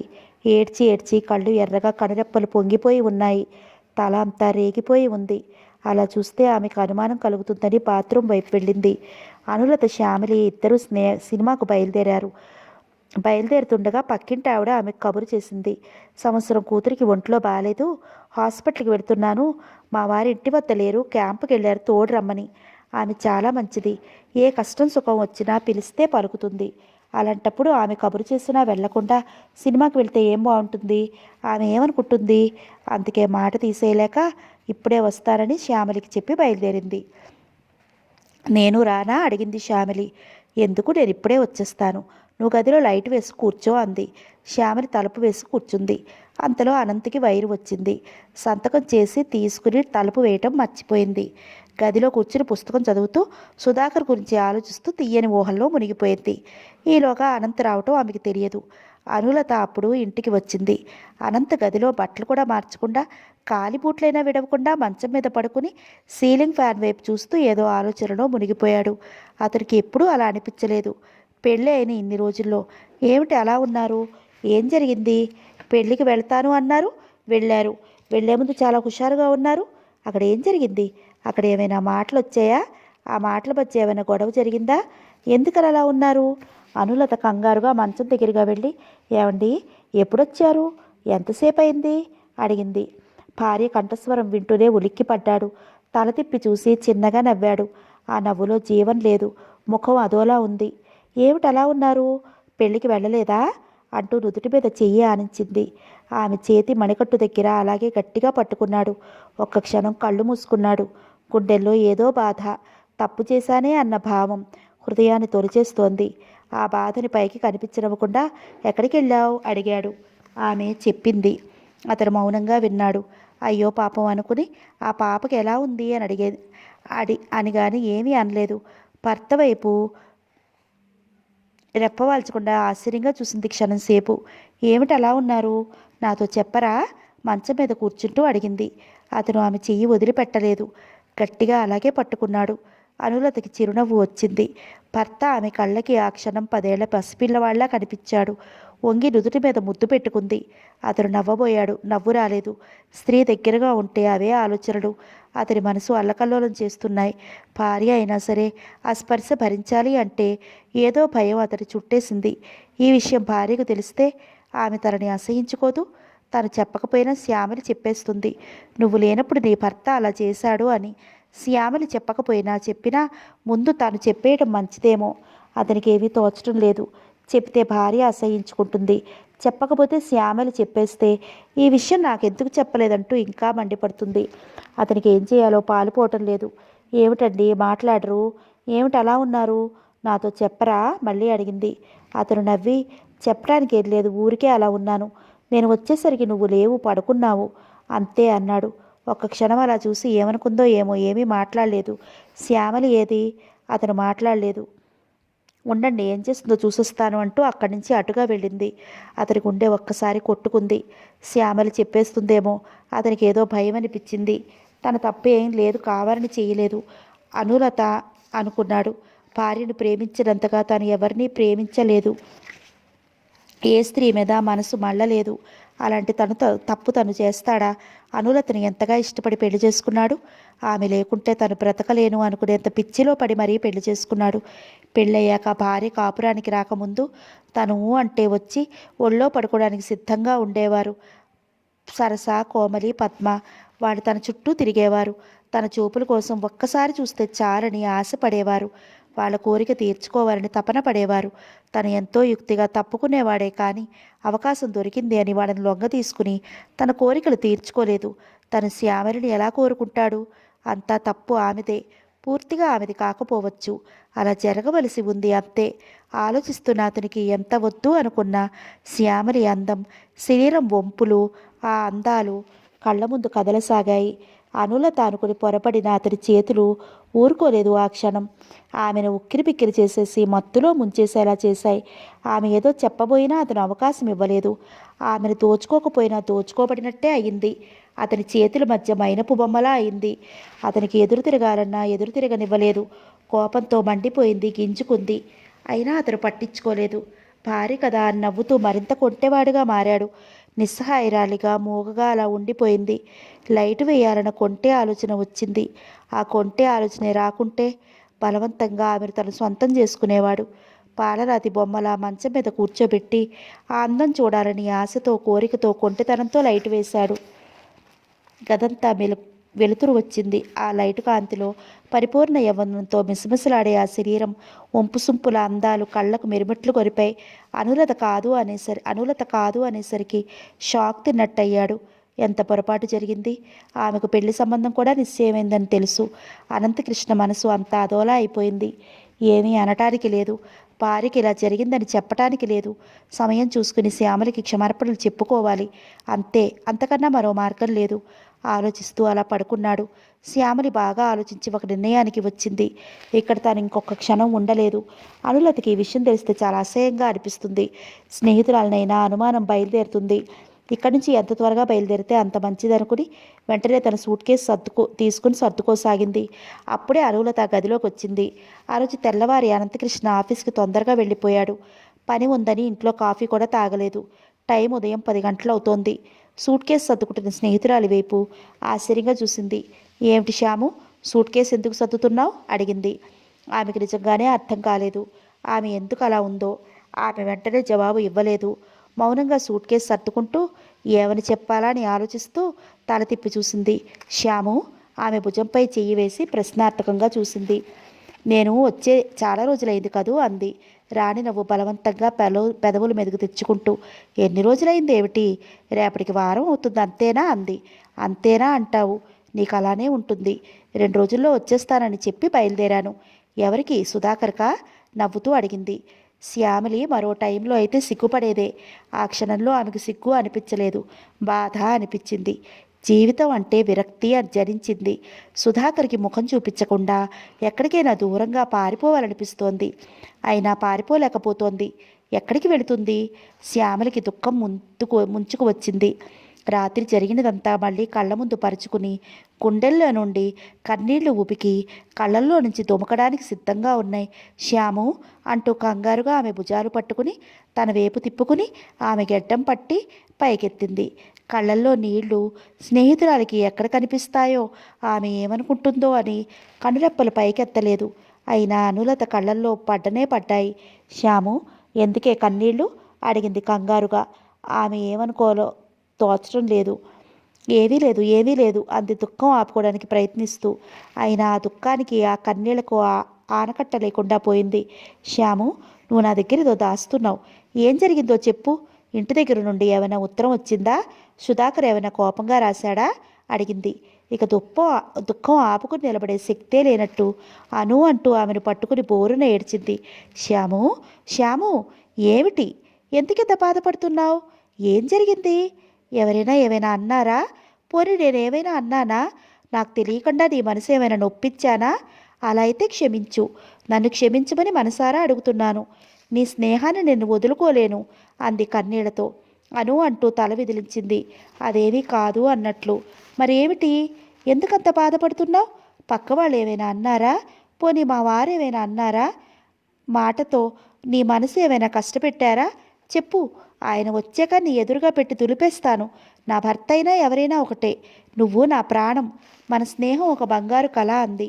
ఆ మాటలకు ఆమె అదోలా నవ్వింది. ఏమిటా పిచ్చి? నా బాధ కొద్దీ ఏదో అనుకుంటుంటే, స్నేహితురాలివి అని ఓదార్పు కోసం ఆశపడుతుంటే మధ్య నీ భర్తనంటావెందుకు? అతడు చాలా మంచివాడు. అతడు నన్నెందుకంటాడు అంది. ఆ మాటలకు తేలిగ్గా ఊపిరి పీల్చుకుంటూ, అయితే నువ్వెందుకు బాధపడుతున్నావు చెప్పు. చెప్పడానికి ఏం లేదను. నా దగ్గర ఏదో దాస్తున్నావు. నాతో చెప్పవా? ఎందుకీ కన్నీళ్ళు? చెప్పు, ఏం జరిగింది? శ్యామలి కళ్ళు తుడుచుకుంది. ఒక్కో రోజు ఒక్కో సమస్య తలెత్తుతుంది. ఏమిటా సమస్య అడిగింది. సుధాకర్ చెల్లెలకు పెళ్ళెప్పుడవుతుందో అని అంది. అప్పటికే ఏదో ఒకటి చెప్పాలి. చెప్పకపోతే స్నేహితురాలికి అనుమానం వస్తుందని. అందుక నువ్వు అలా ఉన్నావు? అవునన్నట్లు తల ఊపింది. నువ్వు అలా ఆలోచిస్తూ మనసు పాడు చేసుకోకు. అమ్మాయికి సంబంధం త్వరలోనే కుదిరిపోతుంది. సుధాకర్కి మాత్రం బాధ అనిపించదా అంది. శ్యామలి ఏమీ మాట్లాడలేదు. నిజానికి ఆ విషయంలో బెంగే లేదు. సుధాకర్ తన మనిషి. అలాంటప్పుడు ఇక భయం దేనికి? ఆ నమ్మకం, ఆ ధైర్యం ఆమెకి ఎప్పుడూ ఉన్నాయి. శ్యామని ఊరు వెళతాను అన్నా అనులత ఒప్పుకోలేదు. బలవంతంగా ఉంచేసింది. ఏమైనా ఆమె వారం రోజుల వరకు వెళ్ళడానికి వీల్లేదని సూట్ కేసు దాచేసింది. శ్యామలి ఎంత బతిమాలినా వినలేదు. భర్త రాగానే ఈ విషయం అతనికి చెప్పింది. చూసారా, శ్యామలి వెళ్ళిపోతానంటోంది అంటూ. ఆ మాటలకు తలెత్తి ఆమె వైపు చూశాడు. శ్యామలి చటుక్కున అక్కడి నుంచి వెళ్ళిపోయింది, అక్కడ నిలబడలేక. అప్పుడే వెళ్ళటం ఏమిటి? వెళతానంటే మాత్రం మనం వెళ్ళనిస్తామా? 10 రోజులైనా కాలేదు వచ్చి. మరో 10 రోజుల తర్వాతే అని చెప్పు. అప్పుడైతే ఆమె మనసు కుదుటపడినట్టు అవుతుంది. నవ్వుతూ వాళ్ళ నవ్వుతూ వాళ్ళ ఇంటికి వెళ్ళిపోవచ్చు. త్వరలో మనకి తన పెళ్లి శుభలేఖ పంపవచ్చు అన్నాడు 2 అర్థాలుగా. ఈ మాట భార్యకు అర్థం కాకుండా శ్యామలికి ఒక్కరికే అర్థమైనట్లుగా. అనులత నవ్వుతూ గట్టిగా అంది. చూసావా శ్యాము, మా వారు ఏమంటున్నారు? నువ్వు వెళ్ళగానే నీ పెళ్లి శుభలేఖ మాకు అందాలి అంటున్నారు. శ్యామలి గదిలోకి వినిపించినంత గట్టిగా అంది. ఆ మాటలకు జవాబుగా ఆ గదిలో నుంచి అంది శ్యామలి. ఆ అదృష్టం అందరికీ ఉండదు. మనం అనుకున్నట్లు జరగవు అని చెప్పు. అనులత భర్తకు చెప్పకుండానే ఆ మాటలు ఇద్దరికీ వినిపించాయి. అను భర్త వైపు చూసి నవ్వింది. అతని ముఖం వెంటనే సీరియస్గా మారిపోయింది. అనంత్ ఏవి మాట్లాడకుండా అక్కడి నుంచి లోపలికి వెళ్ళిపోయాడు. ఆ రోజు సెలవు. అనంత్ ఇంటి దగ్గర ఉన్నాడు. ఎక్కడికి వెళ్ళలేదు. అతని మనసంతా చికాగ్గా అనిపిస్తోంది. ఎక్కడికి వెళ్ళబుద్ధి కావటం లేదు. ఎప్పుడూ తన గదిలోనే ఉండిపోవాలనిపిస్తుంది. ఏదో తప్పు చేసిన భావం. శ్యామని తన గురించి ఏమనుకుంటుంది? మనసులో అసహించుకుంటుందా అనే ఆలోచన. ఇది అంతా జరగడానికి కారణం అనులత. ఆ విషయం తలుపుకు రాగానే అతనికి భార్య మీద కొంచెం కోపం ముంచుకొచ్చింది. దగ్గరికి పిలిచి ఆ చెంప ఈ చెంప వాయించేయాలన్నంత కోపం వచ్చింది. పైకి ఏమీ అనలేకపోతున్నాడు. అందుకే మనసులో కోపాన్ని అలా దింగబింగుకుని దిగిమంగుకోవడానికి ప్రయత్నించసాగాడు. భోజనాల దగ్గర కూర్చున్నాడు. శ్యామల అతనితో కలిసి భోజనం చేయడానికి రావడం లేదు. రాను, అతన్ని భోజనం చేసేయమని ఎంత చెప్పినా అనులత వినలేదు. ఇప్పుడే నీకు వడ్డిచ్చేస్తాను రా అంటూ చేయి పట్టుకుని బలవంతంగా లాక్కొచ్చింది. అతని ఎదుట పడలేకపోతోంది. ముఖం చూపించాలంటే మనిషి నీరు కారిపోతోంది. అనులత చాలా మొండిది. ఏమనుకుంటే అది చేసి తీరుతుంది. శ్యామని డైనింగ్ టేబుల్ వద్ద కుర్చీలో కూర్చుంది. తల ఎత్తకుండా మౌనంగా ఉండిపోయింది బొమ్మలా. అనులత వడ్డిస్తోంది. వడ్డించి తను కూర్చుందామని. అనంత్ ఆమె వైపు ఓరగా చూశాడు. శ్యామని తల ఎత్తి చూడలేదు. మీ స్నేహితురాలికి బలవంతంగా గోరుమిద్దలు తినిపించాలేమో అన్నాడు. హాస్యంగా అన్న ఆ మాటలో వేరు అర్థం ఉంది. అనులత నవ్వింది. అతను మాటల్లో అర్థం నువ్వు ఇంతగా భోజనానికి పిలవాలా? అంత బలవంతంగా భోజనం పెట్టాలా? అలా అయితే నిన్ను తినిపించమంటుంది ఏమో అని అర్థం. ఆ అర్థం శ్యామలికి గ్రహింపు అయింది. ఒక్కసారి రోషంగా తల ఎత్తి అతని వైపు చూసింది. అతను ఆమె వైపు చూశాడు. ఆమె చూపుల్లో తీక్షణత చోటు చేసుకుంది. ఒక్క క్షణం అలాగే చూసింది. చేసిన తప్పు చేసింది చాలక పైగా మాటలు కూడాను. ఈ మాట చెప్పాను అంటే అనులత మీకు మంచి పాఠం చెప్తుంది జాగ్రత్త అన్న భావం ఆమె కళ్ళల్లో వ్యక్తమైంది. చెప్తే ఆమె ఏం చేస్తుంది అన్నట్లు సూటిగా చూశాడు. ఏమో నాకేం తెలుసు, మీ భార్య సంగతి మీకు తెలియాలి. నాకేం తెలుస్తుంది అన్నట్లు చూసి ముఖం తిప్పేసుకుంది. అతని వైపు మరి చూడటం ఇష్టం లేక. అతను మౌనంగా భోజనం చేస్తూ చిచి ఇదేం కూర ఇలా చేశావు అన్నాడు భార్య వైపు కోపంగా చూస్తూ. ఎలా ఉందండి అంది అయోమయంగా చూస్తూ. శ్యామలి తల ఎత్తి ఒకసారి ఆ భార్యాభర్తలిద్దరి వైపు చూసి మళ్ళీ తల వంచేసుకుని మౌనంగా భోజనం చేయసాగింది. అతని మాటలు పట్టించుకోనట్లుగా ఈ తిండి మనుషులు తినేదా పశువులు తినేదా? రోజు రోజుకి నీ వంట ఇలా తగలపడుతుందేంటి అన్నాడు కోపంగా. బాగానే చేశాను. ఏం శ్యాము అంది స్నేహితురాలి వైపు చూస్తూ. ఆమె గ్రహింపు అయిపోయింది. కూరలో కాస్త ఉప్పు ఎక్కువ ఉన్నమాట నిజమే. అయినా ఎప్పుడూ అతను అలా అనేవాడు కాదు. చాలా బాగుంది అని భార్య వంట మెచ్చుకునేవాడు. పైగా అలాంటిది ఈరోజు ఇలా అంటున్నాడు అంటే తెలివైన శ్యామలికి గ్రహింపు కాదా? ముందు నుండే భార్య మీద చిరాకు పడితే ఆమె కొంచెం జడుస్తుంది.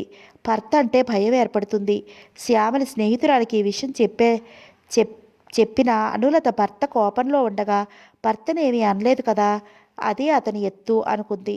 నాకు చాలా బాగుంది కూర అంది శ్యామలి మెచ్చుకుంటూ. అతనికి ఇంకా ఒళ్ళు మండిపోయింది. మా వారికి కడుపు నిండా ఉందేమో అందుకే అలా అంటున్నారు అంది కాస్త వెటకారంగా. మీ వారికి కడుపు నిండుగా ఉందేమో అందుకే అలా అంటున్నారు అంది కాస్త వెటకారంగా. అతనికి కోపంతో మండిపడ్డాడు. భార్యను కానీ శ్యామలని కానీ ఏమీ అనలేదు. పైకి ఏమీ మాట్లాడలేదు. మా వారికి అన్నీ విచిత్రాలే. వాళ్ళ అమ్మ ఏం చేసి పెట్టేవారో అంది. సర్లే కబుర్లు తర్వాత ఆ సర్లే కబుర్లు తర్వాత ముందు మజ్జిగ తగలెట్టు అన్నాడు. ఎందుకండి అంత కోపం అంది అనులత మజ్జిగ తీసుకురావడానికి వెళుతూ. అతను జవాబు ఇవ్వలేదు. ఆఫీసులో కారం మసాలా ఏమైనా అంటిందేమో అంది శ్యామలి కొంచెం హేళనగా, కావాలని అతన్ని ఉడికించడానికి అన్నట్లు. మనసులో అతనంటే మహాకోపంగా ఉంది. ఎంతకాలం మసాలా అంటినా, ఎంత కారం మసాలా అంటినా గులాబ్ జామ్ లాంటి నీ స్నేహితురాలి చూపులతో పోతుంది అన్నాడు అతను ఉడికించడానికి అన్నట్టు. అనులత స్నేహితురాలి వైపు చూసి నవ్వింది.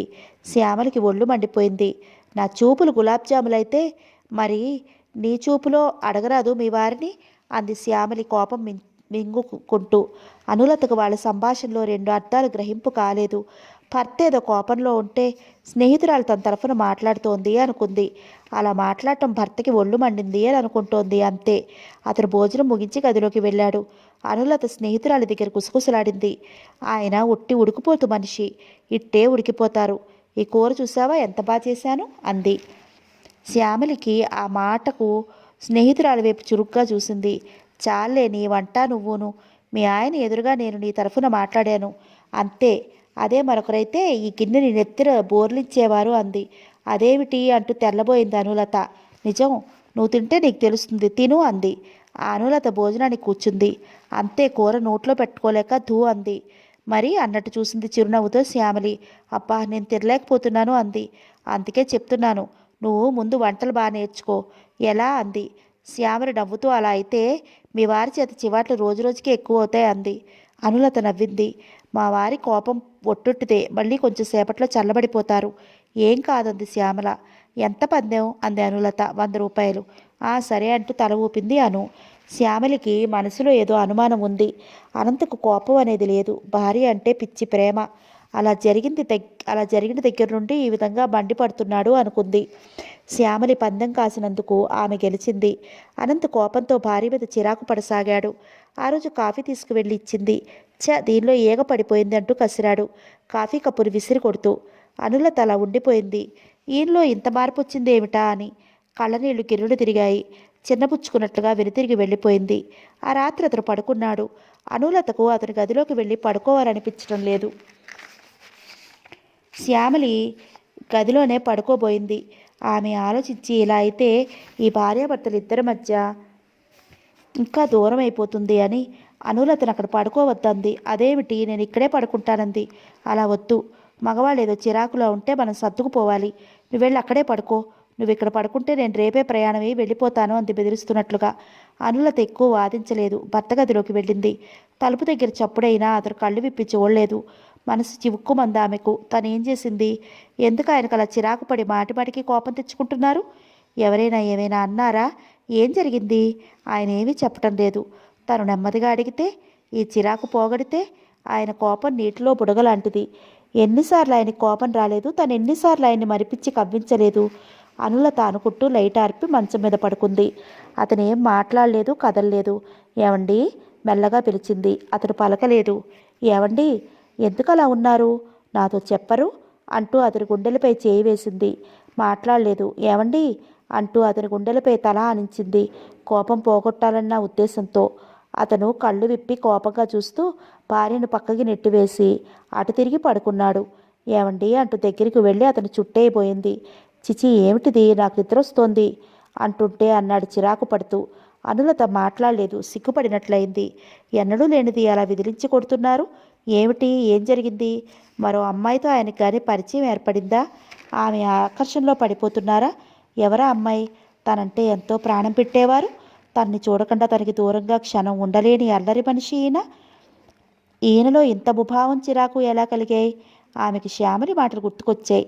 తనతో పందెం కాసింది. అతని చిరాకు పరాకు చూసి తనే నమ్మలేదు, గ్రహింపు కాలేదు. శ్యామలే గెలిచింది. ఈయనకు మనసులో ఉన్న అమ్మాయి ఎవరో.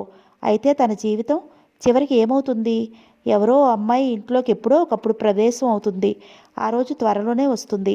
తను ఎదుర్కొని తట్టుకోవాలి. ఈ ఇల్లు తనది కాదు. ఈ ఇంట్లో తనకి ఎలాంటి అధికారాలు లేవు. ఈయన తన మనిషి కాదు. ఈయన మనసులో మరో అమ్మాయి స్థానం ఏర్పరచుకుంది. ఆ అమ్మాయి వచ్చేలోగా తను ఇంటిలో నుంచి వెళ్ళిపోవటం మంచిది. ఎలా వెళ్ళిపోగలదు? మనసు ఒప్పదు. ఇన్నాళ్ళు అతడితో కాపురం చేసింది. జీవితంలో తీయని అనుభూతి, ఆనందం పొందింది. ఆయన తప్ప ఈ ప్రపంచంలో మరి ఎవరూ లేరు అన్న భ్రమలో పడిపోయింది. ఈయన్ని విడిచి ఉండగలదా? ఈయనకు దూరంగా వెళ్ళిపోగలదా? వెళ్లకుండా ఉండలేదు. వాళ్ళిద్దరి మధ్య ఉండలేదు. వాళ్ళ ఆనందాన్ని కళ్ళతో చూస్తూ శిల్ప విగ్రహంలా రోజులు గడిపే శక్తి తనకు లేదు. అందుకే వెళ్ళిపోవటం మంచిది. మగవాణ్ణి నమ్మకూడదు. మగవాడు ఈరోజు ఒక స్త్రీని గాఢంగా ప్రేమించాడు అనుకుంటే ఆ ప్రేమ మర్నాడు ఆ స్త్రీ మీద ఉండదు, మరో స్త్రీ మీదకి మళ్ళుతుంది. మగవాడిది చంచల మనసు, నమ్మకూడదు. నమ్మి మోసపోకూడదు. అనులతకు దుఃఖం ముంచుకు వచ్చేసింది. ఆ గదిలో ఆ మంచం మీద పడుకోలేకపోయింది. దిండు తీసుకుని కింద పడుకుండిపోయింది. నిద్ర పట్టలేదు ఆ రాత్రంతా.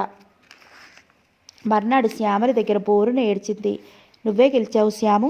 ఆయన మారిపోయారు, పూర్తిగా మారిపోయారు. ఇన్నాళ్ల ప్రేమ ఆయనలో లేదు. ఆయన మనసు వేరే అమ్మాయి మీద లగ్నం అయిపోయింది. కొద్ది రోజుల్లో ఇంట్లో స్థానం ఆ అమ్మాయి ఇది అయిపోతుందేమో అంటూ ఆ మాటలకి శ్యామల త్రుళ్ళిపడింది. భయం కలిగాయి. తన నుండి ఆ భార్యాభర్తల ఇద్దరి మధ్య కలతలు తలెత్తాయి. ఈ పొరపాటుకి, కలతలకి తల ఎత్తి సమస్యలు లేవదీస్తున్నాయా? శ్యామలి మనసులో సుధాకర్ మెదిలాడు. ఎందుకో మునుపట్ల అతను తలుచుకుంటే మనసులో ఆనందం పరుచుకోవటం లేదు. సుధాకర్ని మర్చిపోయి జీవితం అంతా ఇలా గడిపేయాలనిపిస్తోంది. ఈ పొరపాటు జరగకపోయి ఉంటే అతని పెళ్లి చేసుకుని సంతోషంగా రోజులు గడిపేది. ఇప్పుడు సుధాకర్ని మోసం చెయ్యలేదు. అందుకే అతన్ని మర్చిపోవడానికి ప్రయత్నిస్తోంది. ఇది తన నిర్ణయం. మరి వీళ్ళ సమస్య ఏమిటి? అతని మనసులో ఏముంది? మనసులో ఆమెకు భయం లాంటిది కలిగింది. ఆ ఊహే తను భరించలేకపోతోంది. తప్పు చేశాను అన్న భావంతో ముఖం చూపలేక, సుధాకర్ని మోసం చేయలేక అతన్ని మర్చిపోవాలనుకుంటుంది. అంతేకాని అనంతిని తన మనసులో నిలుపుకుని ఆరాధించడం లేదే. శ్యామలకి బాధ అనిపిస్తుంది. తన మంచి స్నేహితురాలి జీవితం ఇలా కాకూడదు. ఆమె సుఖంగా సంతోషంగా ఉండాలి. ఆ భార్యాభర్తలిద్దరినీ కలపాలి అనుకుంది. ఎలా? ఏం చేయటం? అతడితో మాట్లాడాలి. మాట్లాడటానికి, అది ఎదురు పట్టడానికి మనసు అంగీకరించడం లేదు. అయినా తప్పదు, మాట్లాడాలి. స్నేహితురాలి కాపురం చక్కదిద్దాలి అనుకుంది. ఎలా మాట్లాడటం? అను ఎప్పుడూ అక్కడే ఉంటుంది. మాట్లాడే అవకాశం ఎలా కలుగుతుంది? ఆమెకు తెలియకూడదు. తెలిస్తే లేనిపోని అనుమానాలు వస్తాయి. అందుకే ఆమెకు తెలియకుండా అతనికి చెప్పవలసిన 4 మాటలు చెప్పి తప్పుకోవాలి. వాళ్ళిద్దరి మధ్య ఏర్పడిన కలతలు తొలగిపోతే అప్పుడు తను వెళ్ళిపోవచ్చు అనుకుంది. ఆ రోజు అనులత ఎందుకో పక్కింటికి వెళ్ళింది. ఆమె ఏదో చెప్పాలని కబురు చేస్తే అనులత అంత త్వరగా వస్తుందా అనుకుంటూ ఇంకేమీ ఆలోచించకుండా అనంతకృష్ణ గదిలోకి వెళ్ళి తలుపులు దగ్గరగా చేరేసింది శ్యామలి. భార్య ఆ గదిలోకి వచ్చిందని తల తిప్పి చూడలేదు. అనంతకృష్ణ గారు పిలిచింది శ్యామలి. చటుకున తల తిప్పి చూశాడు. శ్యామలి గుమ్మం వద్ద నిలబడి ఉంది. వెంటనే కుర్చీలో నుంచి లేచి నిలబడ్డాడు. ఆమె గదిలోకి ఎందుకు వచ్చిందా అన్నట్లు ఆశ్చర్యపోతూ, అను ఎక్కడ ఉంది? ఆమె చూడలేదా? చూసే వచ్చిందా? ఆమె పంపించిందా అనుకున్నాడు మనసులో రకరకాల ఆలోచిస్తూ. మీరు మీద చిరాకు పడి కోపం తెచ్చుకోవడానికి కారణం? సూటిగా ప్రశ్నించింది.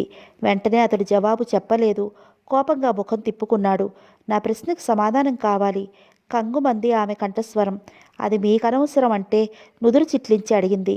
అది పూర్తిగా మా భార్యాభర్తలకు సంబంధించినది అన్నాడు ఖచ్చితంగా చెప్పేస్తూ. కావచ్చు, నిజమే, నేను ఒప్పుకుంటున్నాను.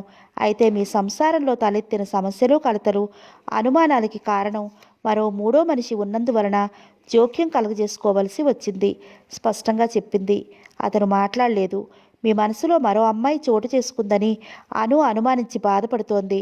అది ఆమె మనసులోంచి తొలగించాలి అంటూ ఆగింది. తొలగించాలి అంటే? రెట్టించి అడిగాడు ఆమె వైపు సూటిగా చూస్తూ. మీరు ఆమెతో మునిపట్లా ఉండాలి.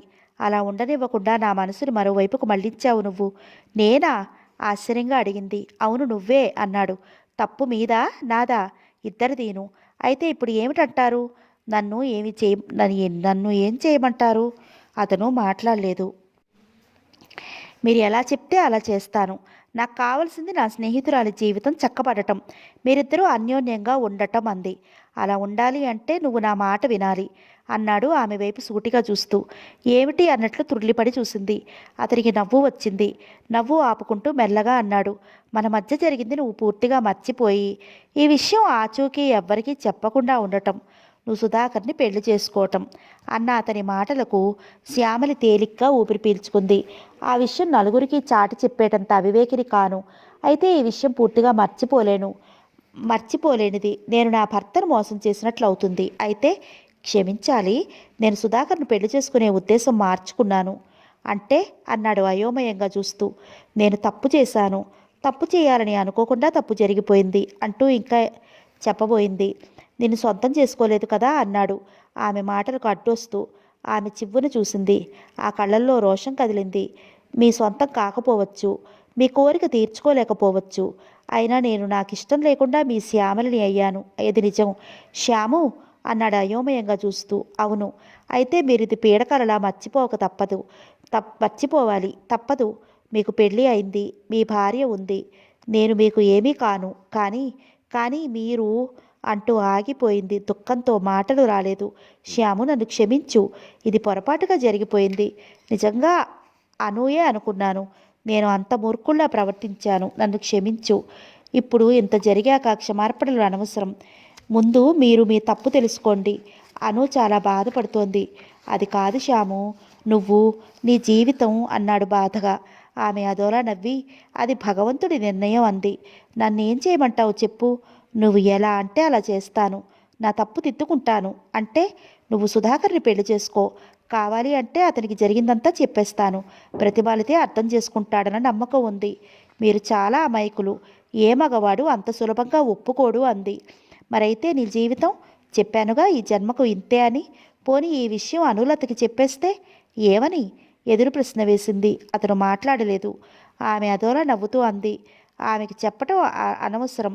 మీరు అంతా మరిచిపోయి ఆమెను ముందు పట్ల ప్రేమించండి, అంతే చాలు అంది. మళ్ళీ అనులత వస్తుంది అంటూ వెనుతిరిగింది. అతను తల ఊపాడు బాధగా. చిన్న పొరపాటుకి ఆమె జీవితం ఎలా మారింది, ఎంతటి నిర్ణయం తీసుకుంది అనుకున్నాడు బాధగా. మర్నాడు అనంతకృష్ణ ఆలోచించుకుని మనసు రాయి చేసుకుని అనులతతో మునుపటిలా హుషారుగా ఉండసాగాడు. ఆమె పొంగిపోయింది. భర్త మనసులో ఎవరూ చోటు చేసుకోలేదు. ఆయన చికాకులో అలా ఉంటే లేనిపోని కథలు అల్లుకుంది తను అనుకుంటూ ఇదే మాట శ్యామలి చెవిలో వేసింది. శ్యామలి నవ్వుకుంది ఆమె అమాయకత్వానికి. ఆ రాత్రి అనంతకృష్ణ ఆమెను దగ్గరికి తీసుకుంటూ కోపం వచ్చిందా అడిగాడు. ఆమె నవ్వింది. అతని క్రాఫ్లో వేలు దూర్చి నవ్వుతూ, నీ మనసు కష్టపెట్టాను కదూ అన్నాడు. ఆ మాట ఇప్పుడు ఎందుకండి, మీరు ఏదో చికాకులో ఉండి ఉంటారు. నేనే మిమ్మల్ని అర్థం చేసుకోలేకపోయాను అంది బాధపడుతూ. అతను నవ్వుతూ, అను, ఇంకెప్పుడూ కూడా నీ మనసు కష్టపెట్టను. ఇక మనల్ని ఎవరూ వేరు చేయలేరు, ఆ భగవంతుడు కూడా అన్నాడు. ఆమె తృప్తిగా సంతోషంగా అతని చేతుల్లో ఒరిగిపోయింది.